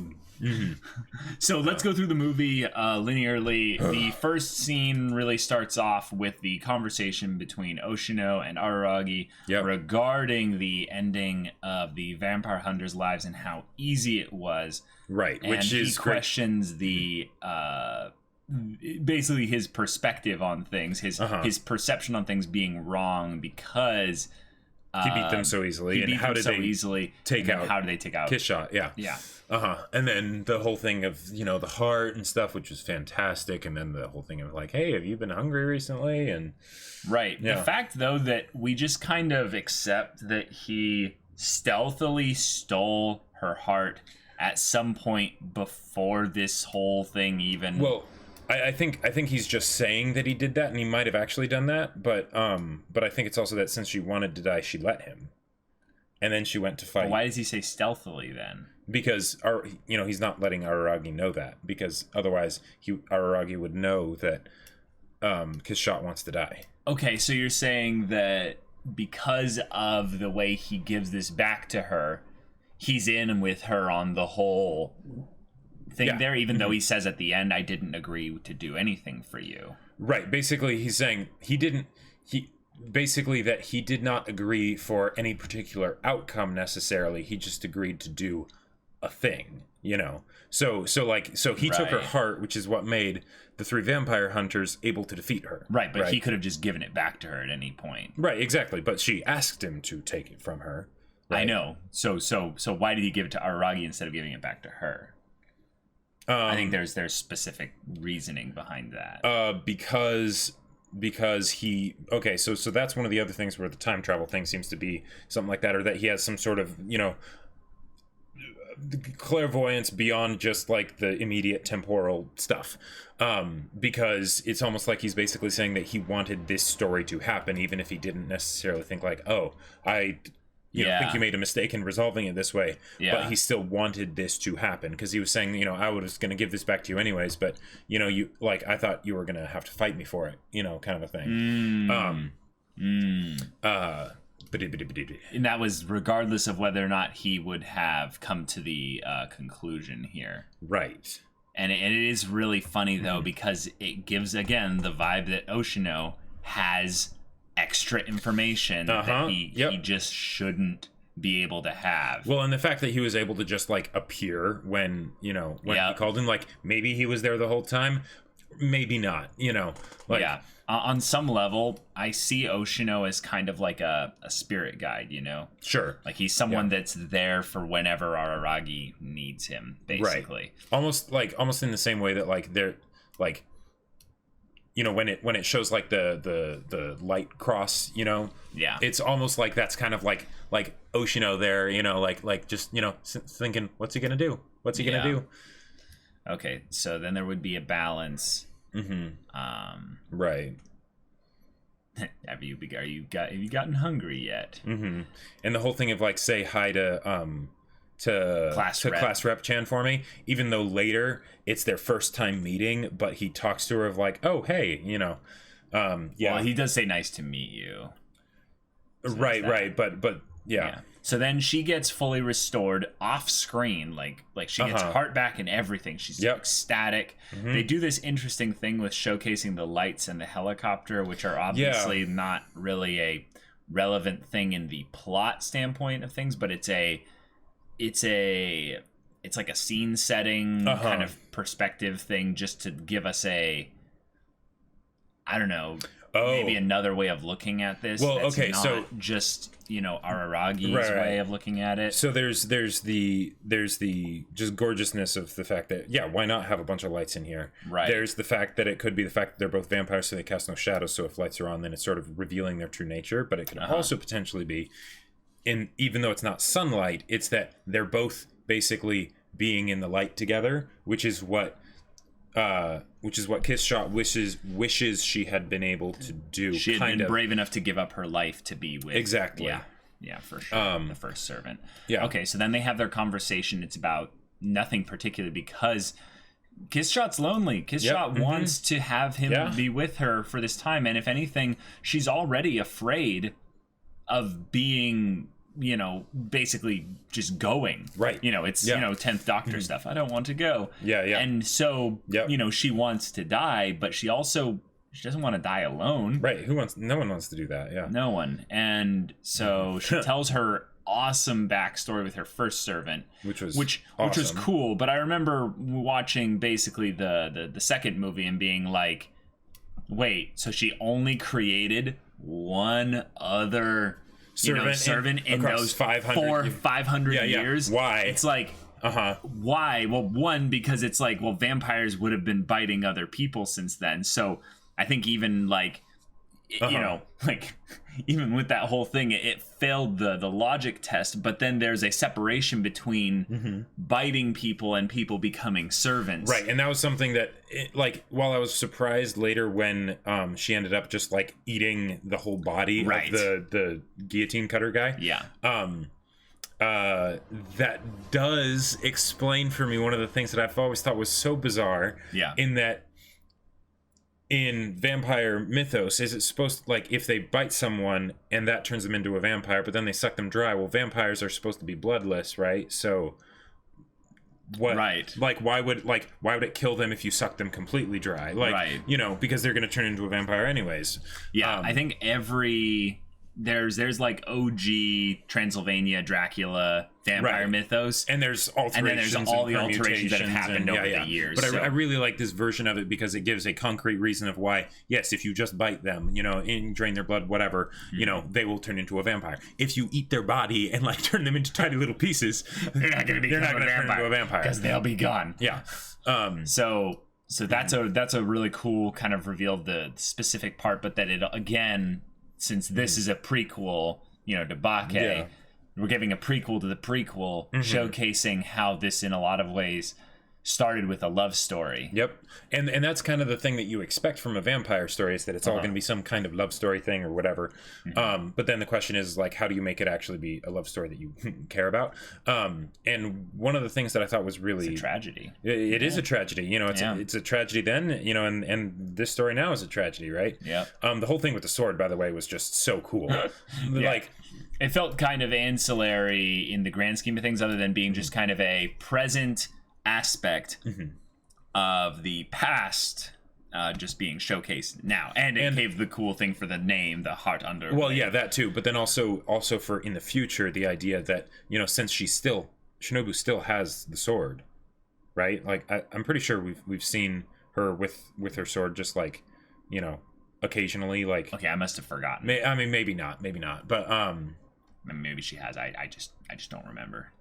Yeah, but but just the idea that memento is still kept with her, I love the callback to the very first movie with Araragi being in the flames, burning up, and her having to watch as the flames are starting to burn her up as as her old first servant lover died, and basically that she would throw herself into the next kind of situation like that gladly. Right, and the idea she had that hundreds of years to think about how she would have done it differently. And the idea that she was in the sun, that means that she left the sun at some point because she got scared. She was afraid of dying, right? And then also the fact that it was after a few years, that means that her servant probably did eat a couple humans, right? For sure. You know, the idea that it's kind of never too late. Because one of the things that you know, in the battle later, she talks about how one human would be all you would need, and I was once human as well, right? You know, you probably won't care. I forgot. Yeah. You know, and it's the idea that saying she forgot, that means she forgot. That was past tense, but now she has remembered, right? She has remembered that she is also human, right? Yeah. Like that, which is fantastic, because it's the, you know, the very fact that she felt guilty and wanted to die and all that stuff, that is it's kind of the proof in the pudding of her humanity, right? Right. In some ways, you could say, with the whole dealing in the theme of trauma in this episode, or movie, that in some ways the trauma of these crazy violent actions helps you forget. It makes it easier to forget your humanity and be more prone to do things like consuming people, committing suicide. It's just these really, really heavy, dark things that you know this goes into. But I like that you're right, that there is a lie within a deception, if you will, within, or I would say more of a manipulation within the one human, and you will forget your guilt. In some ways, that might be what she experienced, but it's something where doesn't mean it's totally gone. Doesn't mean it's totally gone. It's that it makes it easier to keep going. Right, the wound is still there. Exactly. So then they have some flirting and some really good, sweet, wholesome time. She offers to turn him back. He gets hungry, which was basically like, okay. Like, I gotta say, this is something that I'm really glad that they foreshadowed with Oshino being like, are you hungry yet? Basically, it's about time for you to start getting hungry for humans. Yep. Now, here's the thing: the fact that in some ways I don't know if this was actually that Oshino incepted the idea of him getting hungry. But the entire plot of this movie hinges upon him being like, oh, whoops, I'm hungry. And he leaves.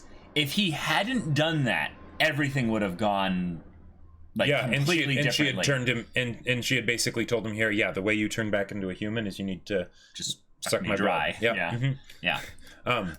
I mean, the whole thing would have been completely different. And I don't know if it would have been a good thing. I don't know. Some parts of it, maybe it would be better. Well, but in other parts, like the fact that Araragi would have ended up killing her, like that. That would have stuck with him. That would have been a different kind of wound. Yep. And he would have had to deal with that one alone. Like, I mean, like he could have had Hanekawa and all that stuff, but you know, it's not quite the same thing. One of the other things that I thought was just so awesome was how, you know, she mentions here, and she brings it up again later, but that she wasn't able to turn her servant human again. Right. The idea that, you know, she's only able to do that when she's whole, when all the pieces of her are together, for sure, heart included. Yep. You know, like that. That's one of those things that I love so much, because it's like they're not drawing attention to it like, hey, here's this thing and this is how it is and this is what we're telling you, right? For sure. It's a concealed little bit that's thrown in there, and then, you know, that like helps give it rewatch value, where it's like, because I could totally see that not being noticed, right? And it's like, like, plus it makes me remember Stardust, like, and you know, and who doesn't love Stardust? Who doesn't love Stardust? People that haven't seen Stardust. Exactly. All right, so then he realizes that, or we start to realize that there might be some kind of, fascination, right? That which he has here, some shinobu fascination, and the fact that he got regular food when it's like, I'm a vampire. I haven't been hungry for regular food in 2 weeks. To buy regular food. I'm hungry. Baka. I'll buy regular food. Yeah, and then. I wonder if this is actually, though, just the thought that when he's thinking of her, though, he's thinking of her younger and more vulnerable and weak, or just kind of the transitions, I would say. Right, is that foreshadowing? Someone who needs help. Yeah. Right, is that foreshadowing, in a little way, his hypocrisy? Oh, sure, totally. The whole thing of he is excited to serve his master because he can visualize her in this kind of weak, innocent, helpless state. And then when he comes up the stairs to see her, she's powerful, she's dominant, she tore apart a person like it was nothing, and she's just consuming them. The cute little cat that is tearing apart a mouse. And it violates everything internally within him, and he has this whole curse, like and that's specifically when she says, because at first it's like, wait, that's not Hanekawa, right? And it's like, okay, no, because Hanekawa's in Bake, like, and then she says, did thou not bring that bespectacled braided portable food? And it's just like, it breaks him. And the fact that they went so trippy with like the stuff that they did after that was absolutely perfect to just show how like much this just screwed with him, shattered his mind. Yeah. Now, here's something that I want to discuss that's a little bit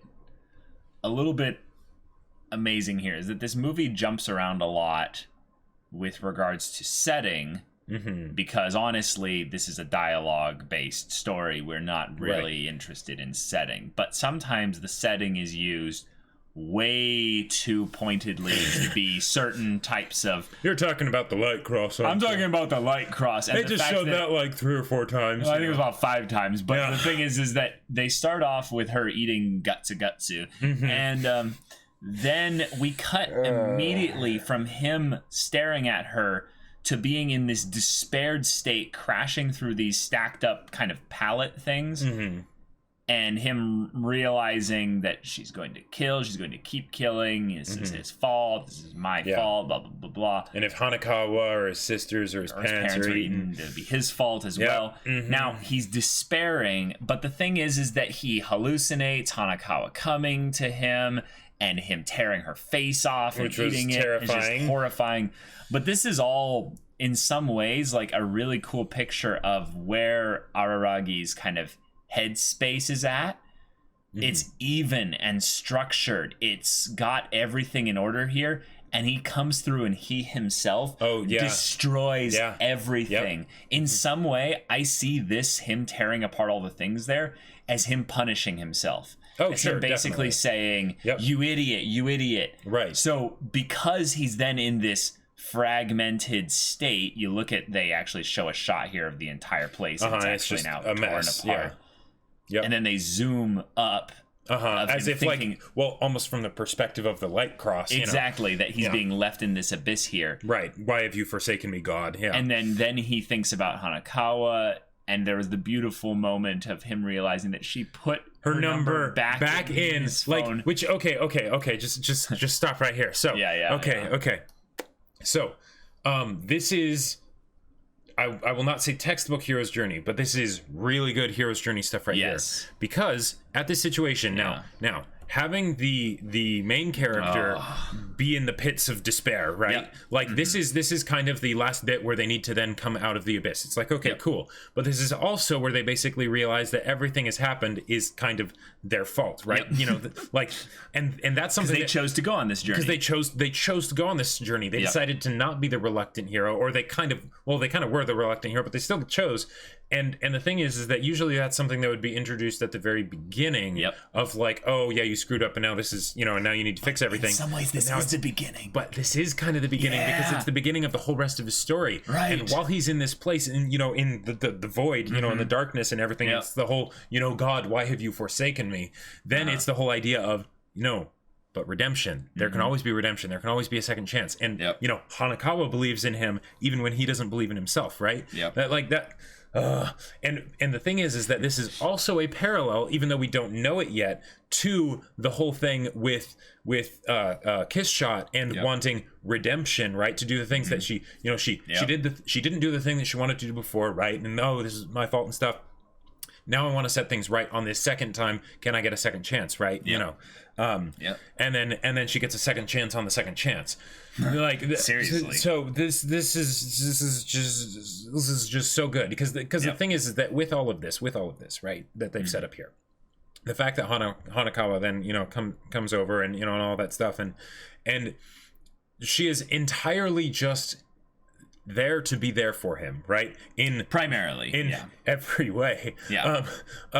And the thing is that in another story, say, if with not this same amount of like build up and everything and all the symbolism and just thematic rightness of this, right? I would end up seeing the whole scene with Hanekawa as more fan service comedy than a really serious, genuine moment. And the reason I'm able to do that is for so many reasons. It's the fact that it was built up to. It's the fact that, one, it's not just a fan servicey moment for Hanekawa. Like this is you know, a serious thing for her, and that this is also a very serious thing for Araragi because he hasn't been lower than this before. And he probably never will. Well, no, I think that's actually part of what the show will probably explore, is that Araragi, we've noticed, has this kind of wound. He has not, I wouldn't call it a wound as more as I saw it as kind of him having this hollow part somewhere in him. Where and it's going to eventually not turn him into a vampire necessarily, but it's going to eventually need to be fully addressed, I would say. Because it's almost like everything that he does to help those people is because of that wound. Because of that wound. The fact that that's there, and that there's, you know, this problem that isn't addressed, and that, you know, he's maybe perpetually in the state of trying to make up for things, right? You know, that's the only way that he can sort of ignore the wound in his own heart is to help someone else with theirs, right? Even if they don't necessarily want his help, they, in some cases, maybe they don't even need his help. In some ways, he can't help them because they're the ones that are supposed to solve it. Exactly. The same way that Ocean was telling them that you're supposed to solve just being your problems. around the people that then solve their problems helps give him hope that he can, you know, perpetually for, you know, eternity, basically, because I don't know if like he'll still age or not in his state. He probably will. Maybe, I don't know, but they could just have him stay in high school forever. I think this show has already kind of made points specifically about like, no, there is life after high school. We plan for graduating and stuff. So anyway, but all of that together, it's just it makes the scene really powerful. So going back to him being in the depths of despair here, she kind of, you know, phrasing delivery one girl, you know, it's like, oh boy, and she's, you know, talking about the you're dirty prank on me. Oh, we're locked together in a storage room. It's, you know, so tropey. I love it. It's so tropey, and at the same time, it's like, no, don't tell me about those things because well, but it's also the thing of, you know, he wants to eat her right now. So then they have the flashlight bit, which is a cool way to remind us, yes, he's a vampire. Vampires don't have shadows. And at the same time, Hanekawa doesn't care. Yep. But also, it's another way of saying this is all that matters now in the world because this is the only world he has. So, even if the whole rest of everything is dark, here there's light. There's light, and specifically with having the light originally be sourced from the ceiling, you know, with the cross. Out of reach, up above. Now it's somewhere close by, and in some ways Hanekawa brought the light down to his level where he can... you know, feel it. It's warmth and it's warmth.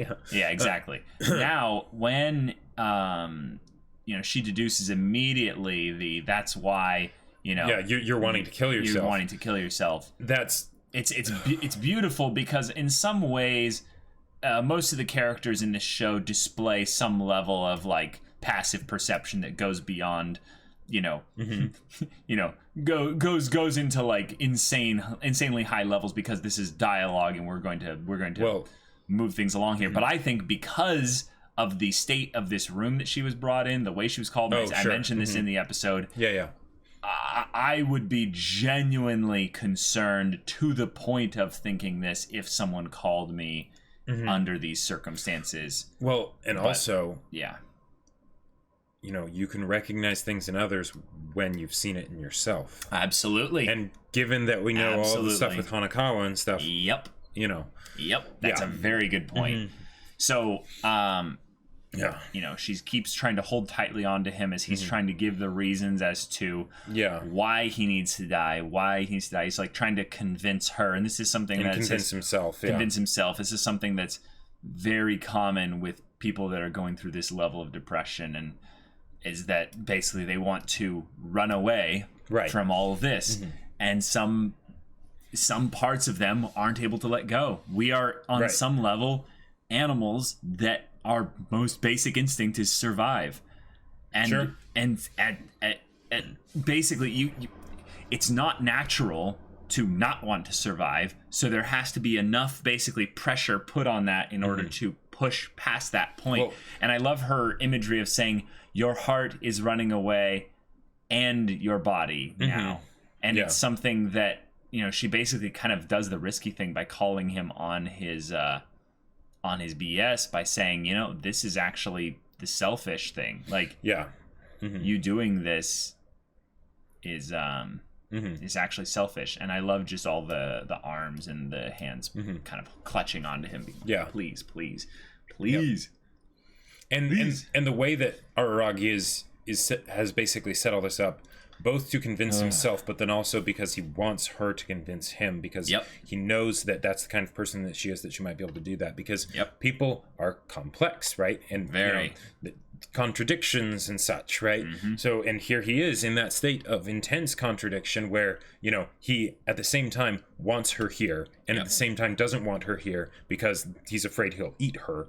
You know, and at the same time, you know, he wants to kill himself, and at the same time, he wants her to convince him not to, right? You know, that maybe there's hope for him. It's really good, and I like actually the realism of this scene with regards to how someone who is under this level of despair will both ask for help and push it away at the same time. That is extremely realistic. That is like, that's one of the most human things you can do. Well, but I don't need to give even specific stories. Like, anyone out there who's interacted with someone who's at this place, or who's been at this place, and, you know, in Araragi's place I'm talking about, knows that a lot of what Araragi is displaying in terms of behavior is something that fits rather well. So I'm impressed with not only just the handling of the writing and stuff, but also I would say for all the things about this show that stretch the bounds of, you know, realism and stuff, and make it, I would say, more grounded in the characters but less grounded in our reality, because it feels like they're all in this parallel dimension where they're the only ones that matter, and we are just dialoguing with each other. I love it for the purpose of entertainment, but this was probably one of the most realistic conflicts I've seen in terms of an oddity conflict in Monogatari so far. All the other ones have something that ties them into the emotional realism of the conflict and the struggles and stuff, but the actual just depressingly real thing of someone being alone in a room where they tore it apart, or their own mind, basically calling the one person they believe can help them, their one lifeline, being like, if you can't do anything here, this is over. This is over for me. So I love that. Jumping ahead, we then go into the ecchi services. And even before then, one of the things that I loved was the Araragi saying, "I'm not like you, Hanekawa, I'm weak." Because it goes back to the whole thing of, you know, her being like, oh, but if you saw the real me, you'd be disillusioned and stuff, and the idea that that Hanekawa does weak. Not. Well, right. But the thing is that there's what you see of yourself and what other people see of you, you know, and that Hanekawa does not think Araragi is weak. No. Right? Araragi does not think Hanekawa's weak. And that's the thing. That's why we need each other, because there's the things that you see about yourself, and there's the things that other people see about you, right? And oftentimes, you know, when we can't see it, that's why you need the other people to help call that out of you, to remind you, right? And you know what this also ties into? What? The whole hypocrisy of Araragi caring to help someone who he believes is weak. He won't. He won't give her a massage. He won't he won't fall for her in the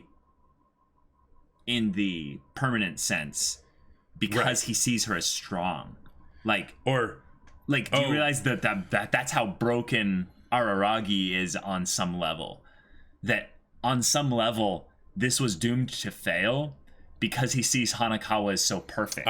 He sees her in her idealized form. Which is, if anything, that even shows how in this movie trilogy specifically, she's even like drawn and like she's more endowed. She's got like all these things going for her where she's just even more perfect. Right. And if the whole thing that happens in Bake had maybe happened earlier, it happened here. If she, in some ways, if she had been stronger and been vulnerable with him, you know, like that's, you know, then maybe things would have worked out better for her too. You know, like, yeah. There's so much here. Anyways, but then what is the exact thing that she says though? Of like, which part? Willing to provide ecchi services. Yeah, let me get that. Let me get that here. So, because you know you're the only one who can help. Blah blah blah. Yep. Oh, hold on. Okay. Yeah. Okay. So of course I'll be there to help. If there's anything, all right. If there's anything I can do, don't hesitate to ask. And then she says, "That's what I say." But don't ask for things like providing ecchi services, and then.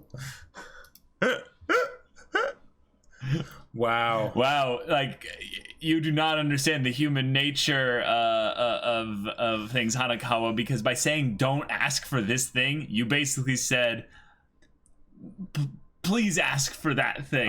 Well, Araragi's the first thing he goes towards. In fact, some of the visuals that they use for him, let me find this here. He says I gotta see this. He says, don't ask for things like providing ecchi services. His eyes going wide. Before she even says providing ecchi services. Yeah, he's already thinking about this. And she's just like, no. And then you see this picture of a dog man, person being like, yes. Yeah. And he's basically like, this is my moment in the sun. He's just like, my time has come. And it's so silly, but this cures his depression like instantly.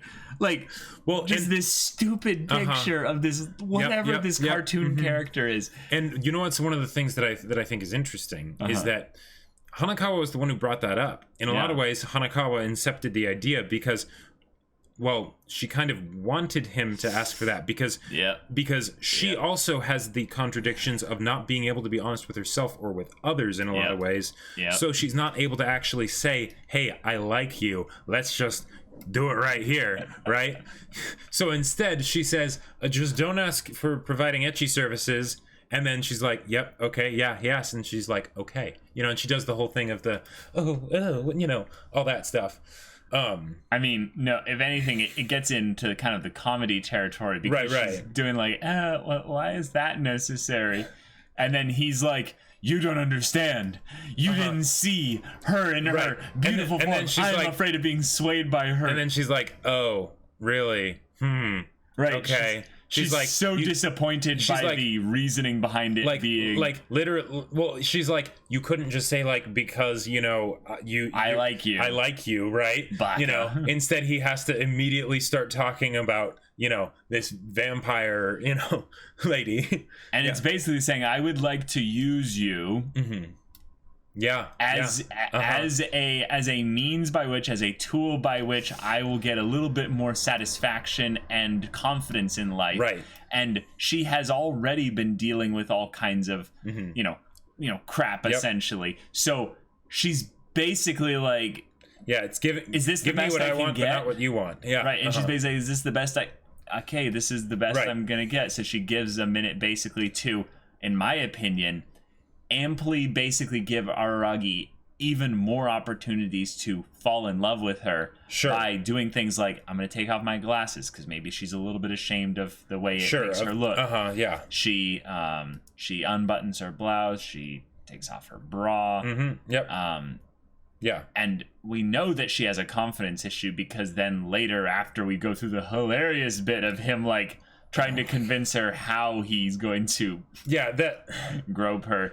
Right, and the whole thing of like, just in case you're not going to be mad later, it's like, no. And she's like, no, I won't be mad later. You know, like, and she's like, I'm mad right now. Yeah, yeah, exactly. You can hear her say. Right. Yeah. And then like when they give you a time minimum, yeah, not a time maximum, a time minimum, you idiot. Yeah. In some form, like this is the most fan servicey thing I think they've done thus far. Sure.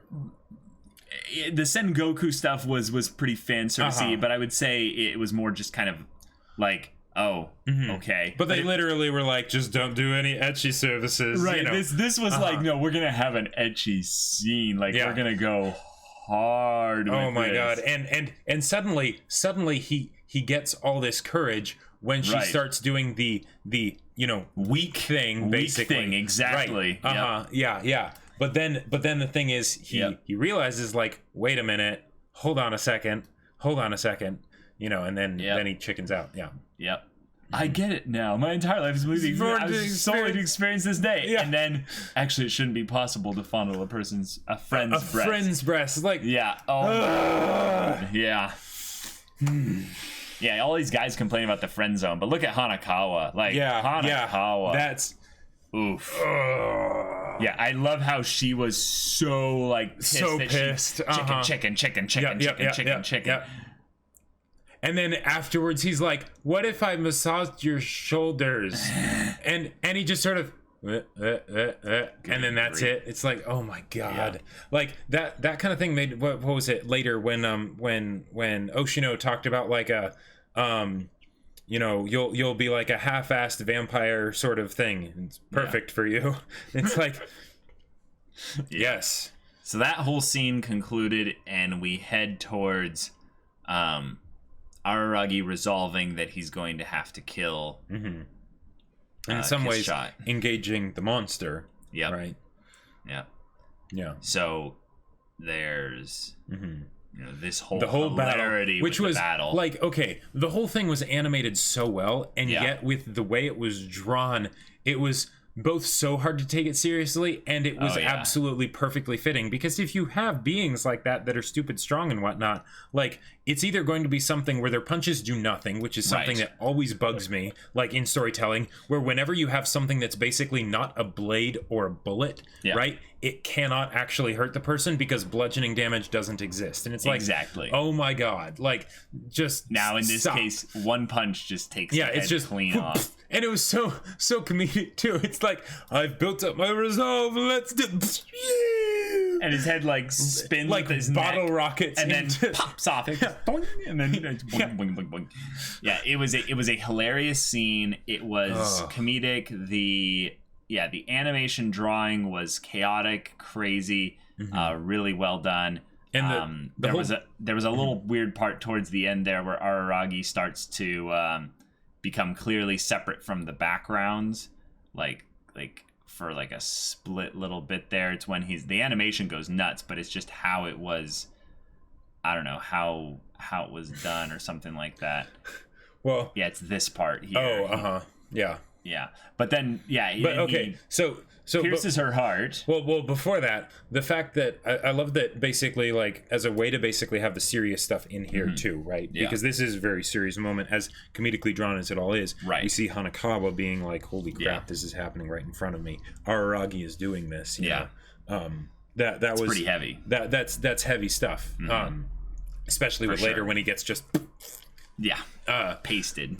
But yeah, the fact that Araragi stabs his head through her heart, and then gets his head nuzzled between her breasts. He's just blowing, blood bubbles, on her boobs. Like, they knew what they were doing with this. I think my favorite part though of the fight, of like all the ridiculous things, is when his arms and head are just gone and his body's running it, and the sleeves are just flapping behind him in the wind. Like, that was amazing. That was so wonderful. That was so amazing. I liked how the announcer came in. It's like, how's your call?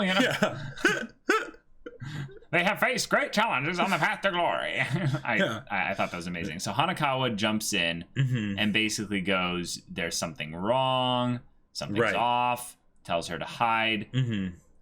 Kiss shot nearly explodes Hanekawa, but Aragi just saves her. And his head apparently was enough to stay in peace, so it goes flying and lands on her neck, which was convenient. But yeah, it's like some like Joseph Joestar level, like, or she shooting off your hand, sure, into the volcano so that it catches and strangles the.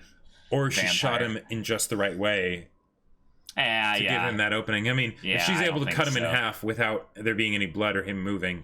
But she was happy about it as he starts to drain her. Yeah, and it's like, is this like a fan service-y thing because he's biting her? Or it's like, oh no, this is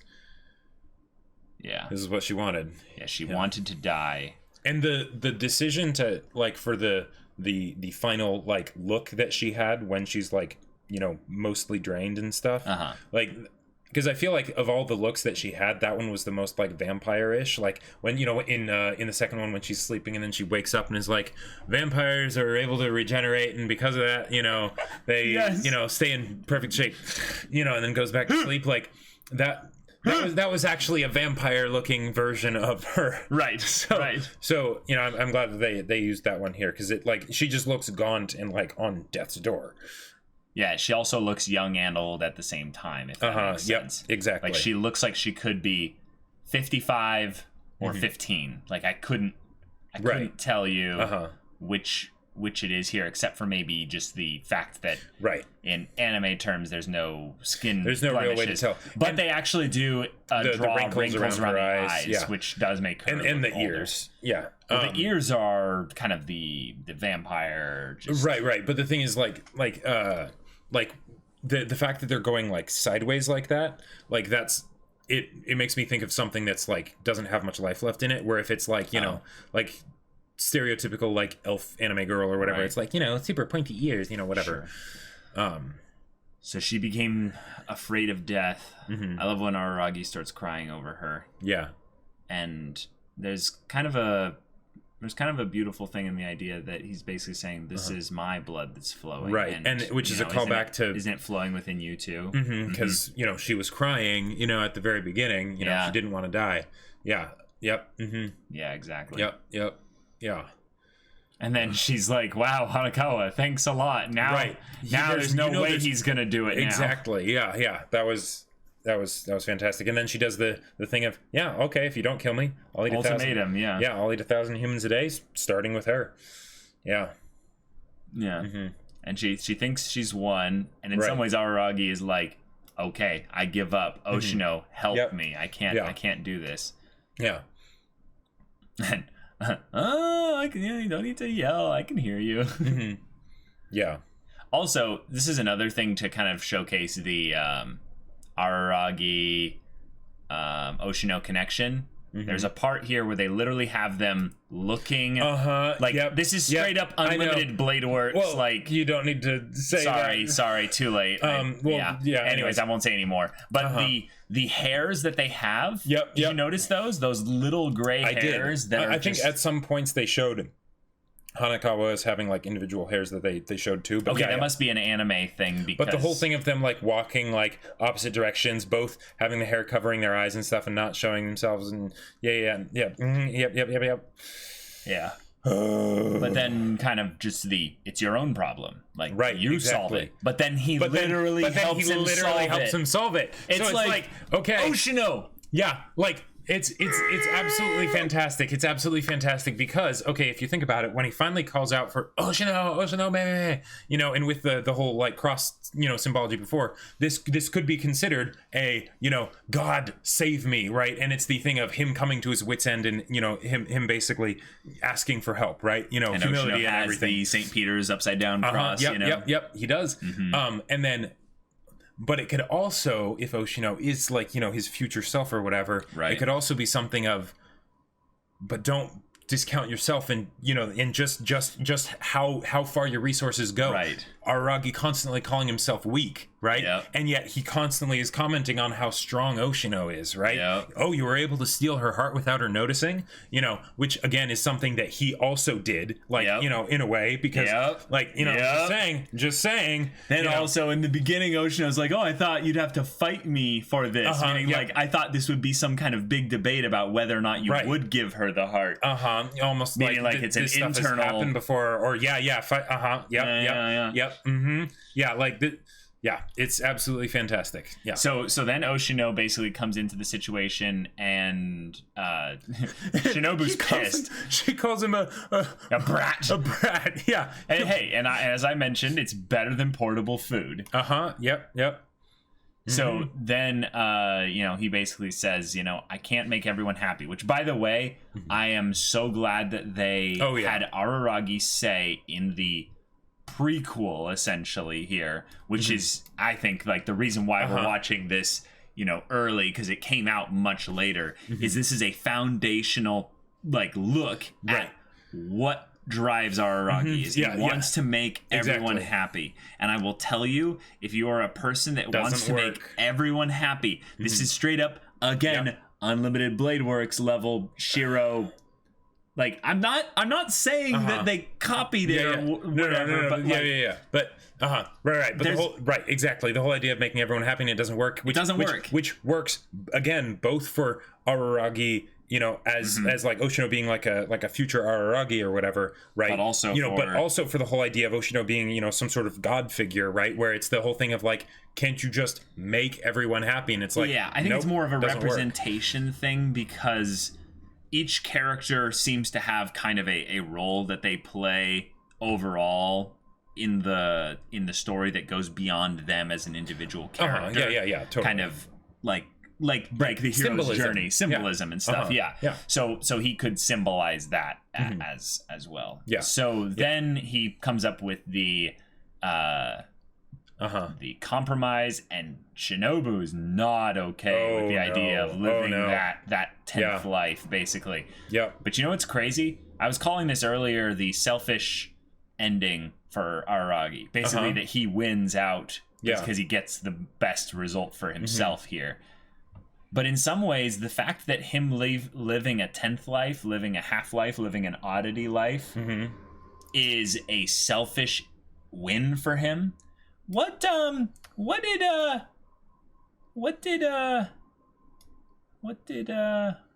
Hanekawa say he was being selfish when he said that he wanted to run away from his she said it was selfish. She said it was selfish. Now, this is a weird connection to make here. But she's telling him, save me by killing me. And he's like, no, I need to feel happy. Meaning, like, I need to feel happy about this decision. I can't do something for someone else that doesn't make me happy as well.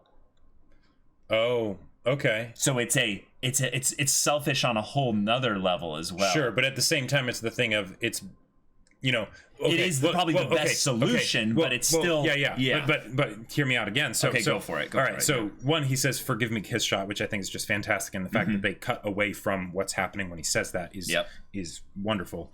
But also, if you think about it, the I mentioned earlier about how there was a big difference between Kiss Shot wanting to die and Araragi wanting to die, because in the case of Kiss Shot, she had no one. It wasn't selfish. It was just I'm done. I can't keep doing it. Right.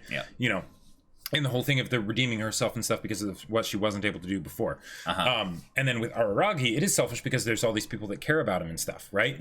In this case, he's basically saying, sorry, doesn't work. I'm going to be selfish because there's people that care about you. Me, for one. You know. So sorry, I'm not letting you. I'm going to be selfish and not let you do the selfish thing. Right. You know, which is just fantastic, because that not just in what it means in the immediate moment, but also what it's a representation of the growth that Araragi has gone on, because he realizes that. And, you know, now it might just be his hypocrisy that, you know, it could be that, but I like to think that it's because he's realized, you know, for himself that that kind of thing is, you know, not acceptable. So he won't let anyone else do it either. But yeah. It also shows, I think, a little bit more that how low Araragi was in such low he was brought in such a short period of time, because over 500 years Shinobu didn't ever basically come to that low of a point to question her actions. It was once she was helped by someone else that she was then brought to a low point going, oh my god, what am I doing? Right. And then she remembers back to her first servant, realizing, okay, I'm not going to kill this person, I'm going to make them a servant instead, which is what I think that's the... Yeah, it's... Yeah, basically, that was why she decided not to kill him there. Right. So, right, exactly, because she had already decided that she was done. She was giving up, right? Yeah. You know, and she wanted to die. But then, you know, again, she was scared.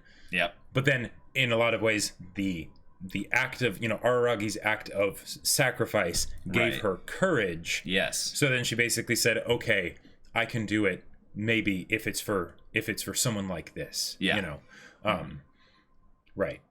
Yep. So because you were right, yes, in that she was already at that point, yes. But the thing she is, couldn't bring herself to do it because she was scared of ending her life. Yeah.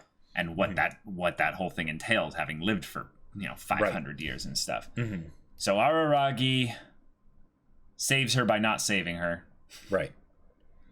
And then we cut back to Hanekawa and Araragi having kind of a recap thing of coming full circle for this movie series, but then also that, you know, sort of tie in even like to the beginning slightly of Bake, in that they've spent some time talking to each other and being the whole friends part, and stuff. And the whole part where his mind does the picture thing again, right? Of the part where she's smiling like that. That's just right there. Now I see that as actually one of the most depressing things. Because here's the thing. She's not smiling. She's not smiling at all. Yeah. He says, I did become human again, just with some residual effects. And she goes, residual effects, huh?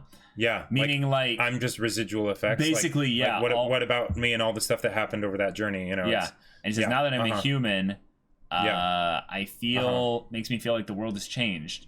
And I think she... Optimistic, aren't you? Yeah. Does she say that? Someone being out here in the sun. Yeah, it makes me feel the world has changed. Yep. Optimistic, aren't you? Yeah. And then it's the fastest, like every frame basically of this transition with Hanekawa should be like analyzed. She has this look of like surprise or realization, and then she glances off to the side and touches her hair. Yeah, which is because that ends up being one of the things that changes color. Also, and she looks down to the side and unhappy. It's almost as if a shadow is cast over her too. Sure. Like, look at the way the lighting changes too. It's obviously it's like the film capture. Yeah, like the slight blur of like pushing a button. Yeah. Yeah, exactly. And that look at the end there, that is that is not a happy look. Hanekawa. Yeah. Okay, so then we have some interesting talks with Oshino and also Araragi doing his due diligence for Shinobu. Kill me anytime. But yeah, the kill me anytime thing is basically showing that the wound is going to be there for a long time. Yeah. And he kind of gives I still don't think that was the right thing to do. Which, it's like, yeah. And if you ever... What does he say? If y'all lend a hand, if you ever need if the need arises. Right, basically, if you ever need to die. Know. Yeah. Well, not only that, I would say, because he's talking about how you have Shinobu as a pet and stuff. Oh, gotcha. And basically, you now have an oddity you need to take care of. If you ever need help figuring out how to do that kind of stuff, sure, let me know. Yeah. And then get sick of it. I do it because I like it. Yeah. Yeah. Yep. And that's Araragi. Right. Exactly. Yeah. In a lot of ways, this is Araragi's story more than Hanekawa's or Shinobu's. Oh, totally. Yeah. He's basically saying, I do this because I like it. And he's like, well, then that's your call. I'm not going to stop you. I'm all about freedom and letting you choose. And then they talk about those that are the wounded. Yep. I live, you live. You die, I die. And I love the red when wet, black when dry, a tale of our precious wounds that will never disappear. Now, here's the thing. A tale of our precious wounds that will never disappear, and they're talking about healing. Oh, yeah. Meaning that, if anything, this is kind of like, in some ways, Guts with the brand and stuff. It's a mark. Sure. It is a mark. Also, red when wet, black when dry, the tale of our wounds will never disappear. And then what does he basically say after that? He says, I'll never tell anyone about this. Do you know what that means? What does that mean? Well, I mentioned a little bit of what that means. We will be together forever. Yes. And I think he says that right after. We will be together for eternity or something. Yeah. He turns and he looks at the camera as if it's like the camera Shinobu, which also says that Shinobu's looking at him at this moment. He kind of smiles. I don't think he says anything. Oh yeah, no, okay, yeah. But and then it cuts into the song, which is absolutely amazing. But the idea that he's basically saying, well, I also see it as the tale of the wounded begins. Yeah. So the story's just beginning basically, right. But the tale being one that he has is basically the foundation for his story, unless they do more prequels, like before this. Would be something that he will never share that vulnerability with someone. In some ways, and in my opinion, his only way he's going to be able to fully heal from this, well, no, he could heal probably just over the course of I would say being medicated, and also I would say doing what he can to help Shinobu.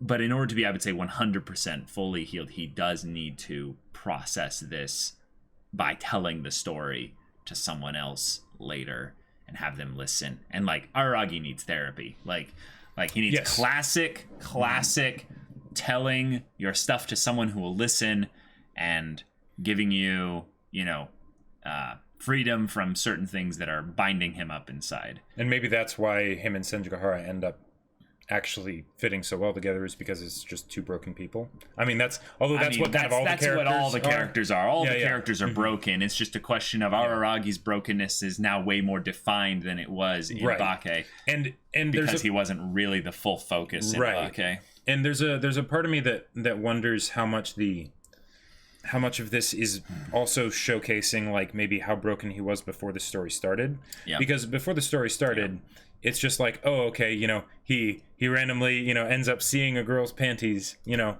then he's like, well, better buy some porn mags or whatever, and it's randomly saw. I mean, is it because of the wind that one time? It was because of the wind. Yeah. Okay.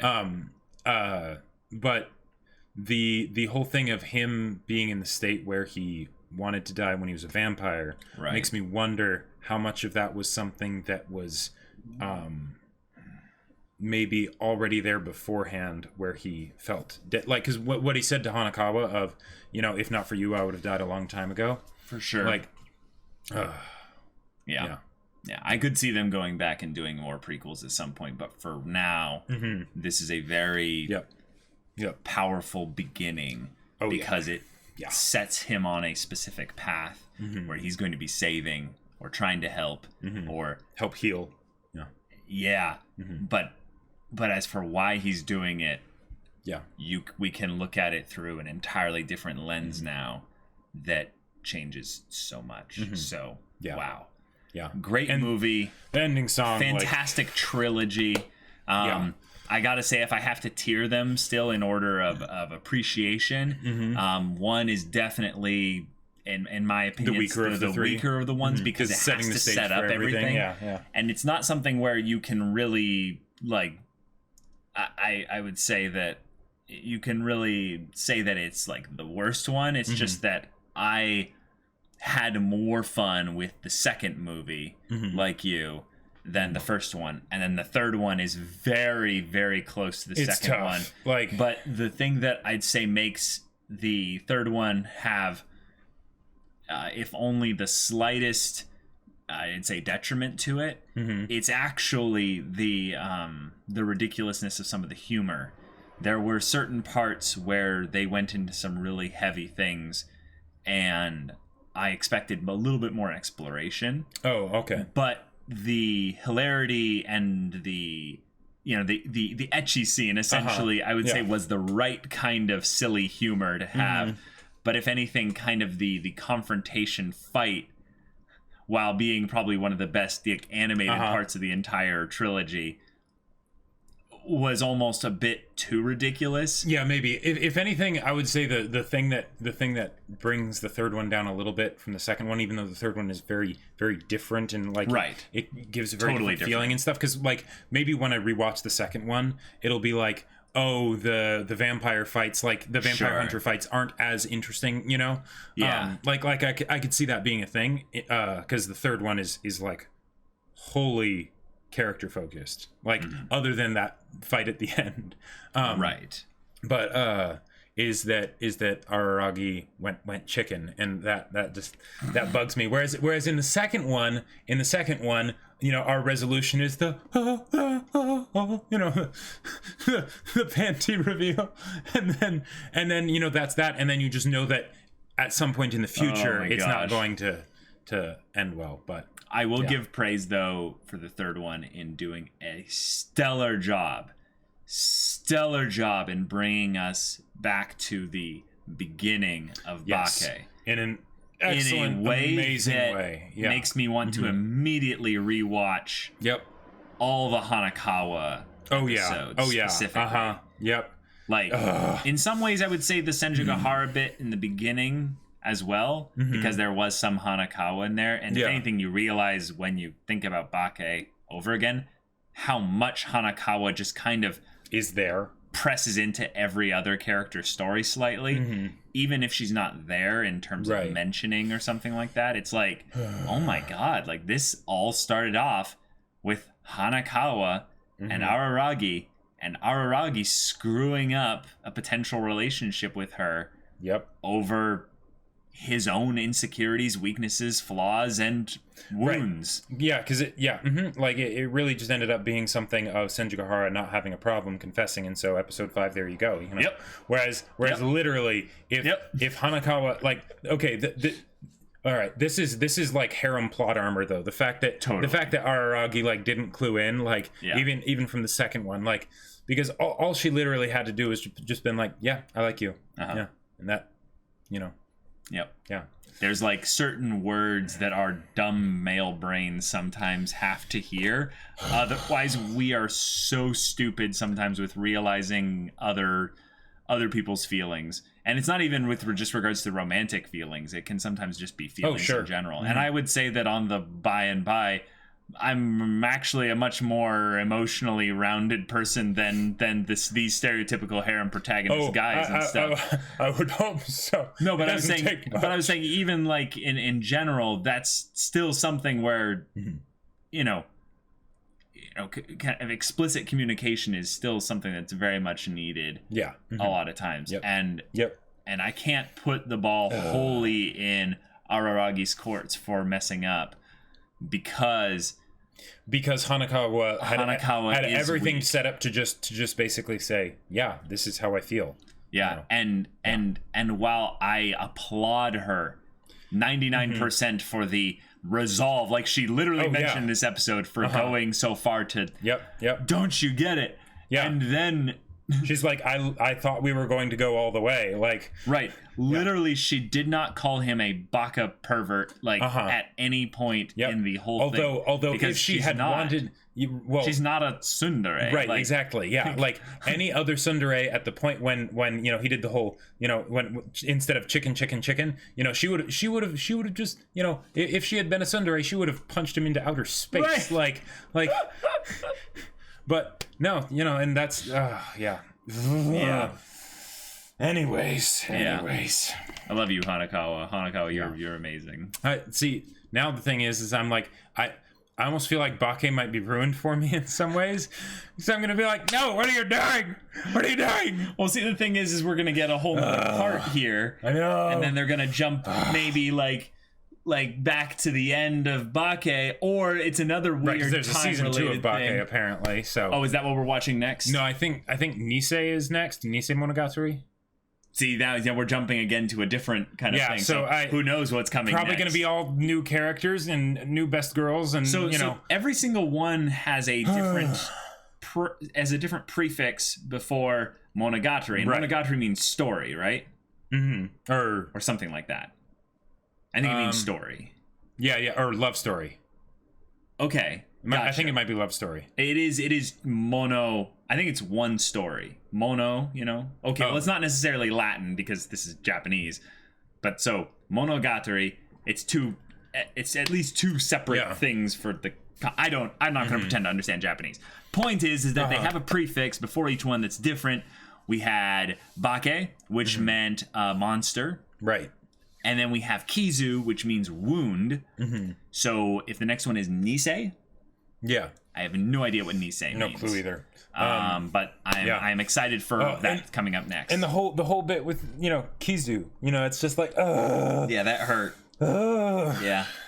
I like it sounds like kiss, but in like English. Oh, because it's basically saying like there was a mark left by an element of love. Mm-hmm. Yeah, because I mean you can't be wounded if you don't love. Yeah. Which is again the whole thing. The whole thing with Kiss Shot / Shinobu in the very fact that there was a wound that meant that she loved, she was human. There was blood flowing through her veins too. So y'all, thank you so much for watching this episode's reaction and thank you for getting us to watch discussion. This series. This is so good, y'all. If you want to see the next episode's reaction discussion for Nisei Monogatari, I believe so. I'm 90%. We might get in trouble with our people if we don't get this right. But for the next first episode of Monogatari, go check out the link in the description below for our Patreon. You can get on early access there. Any level of support gets you access to our Discord where you can chat with us about stories, about non-spoilery Monogatari stuff, kind of post-episode recap discussion kind of things, stuff like that. Yeah, or just hang out and chat about whatever. And if any of that interests you, we'll see you there. But until then, we're Semblance of Sanity. I'm Caleb. I'm Jacob. And we'll see you all next time.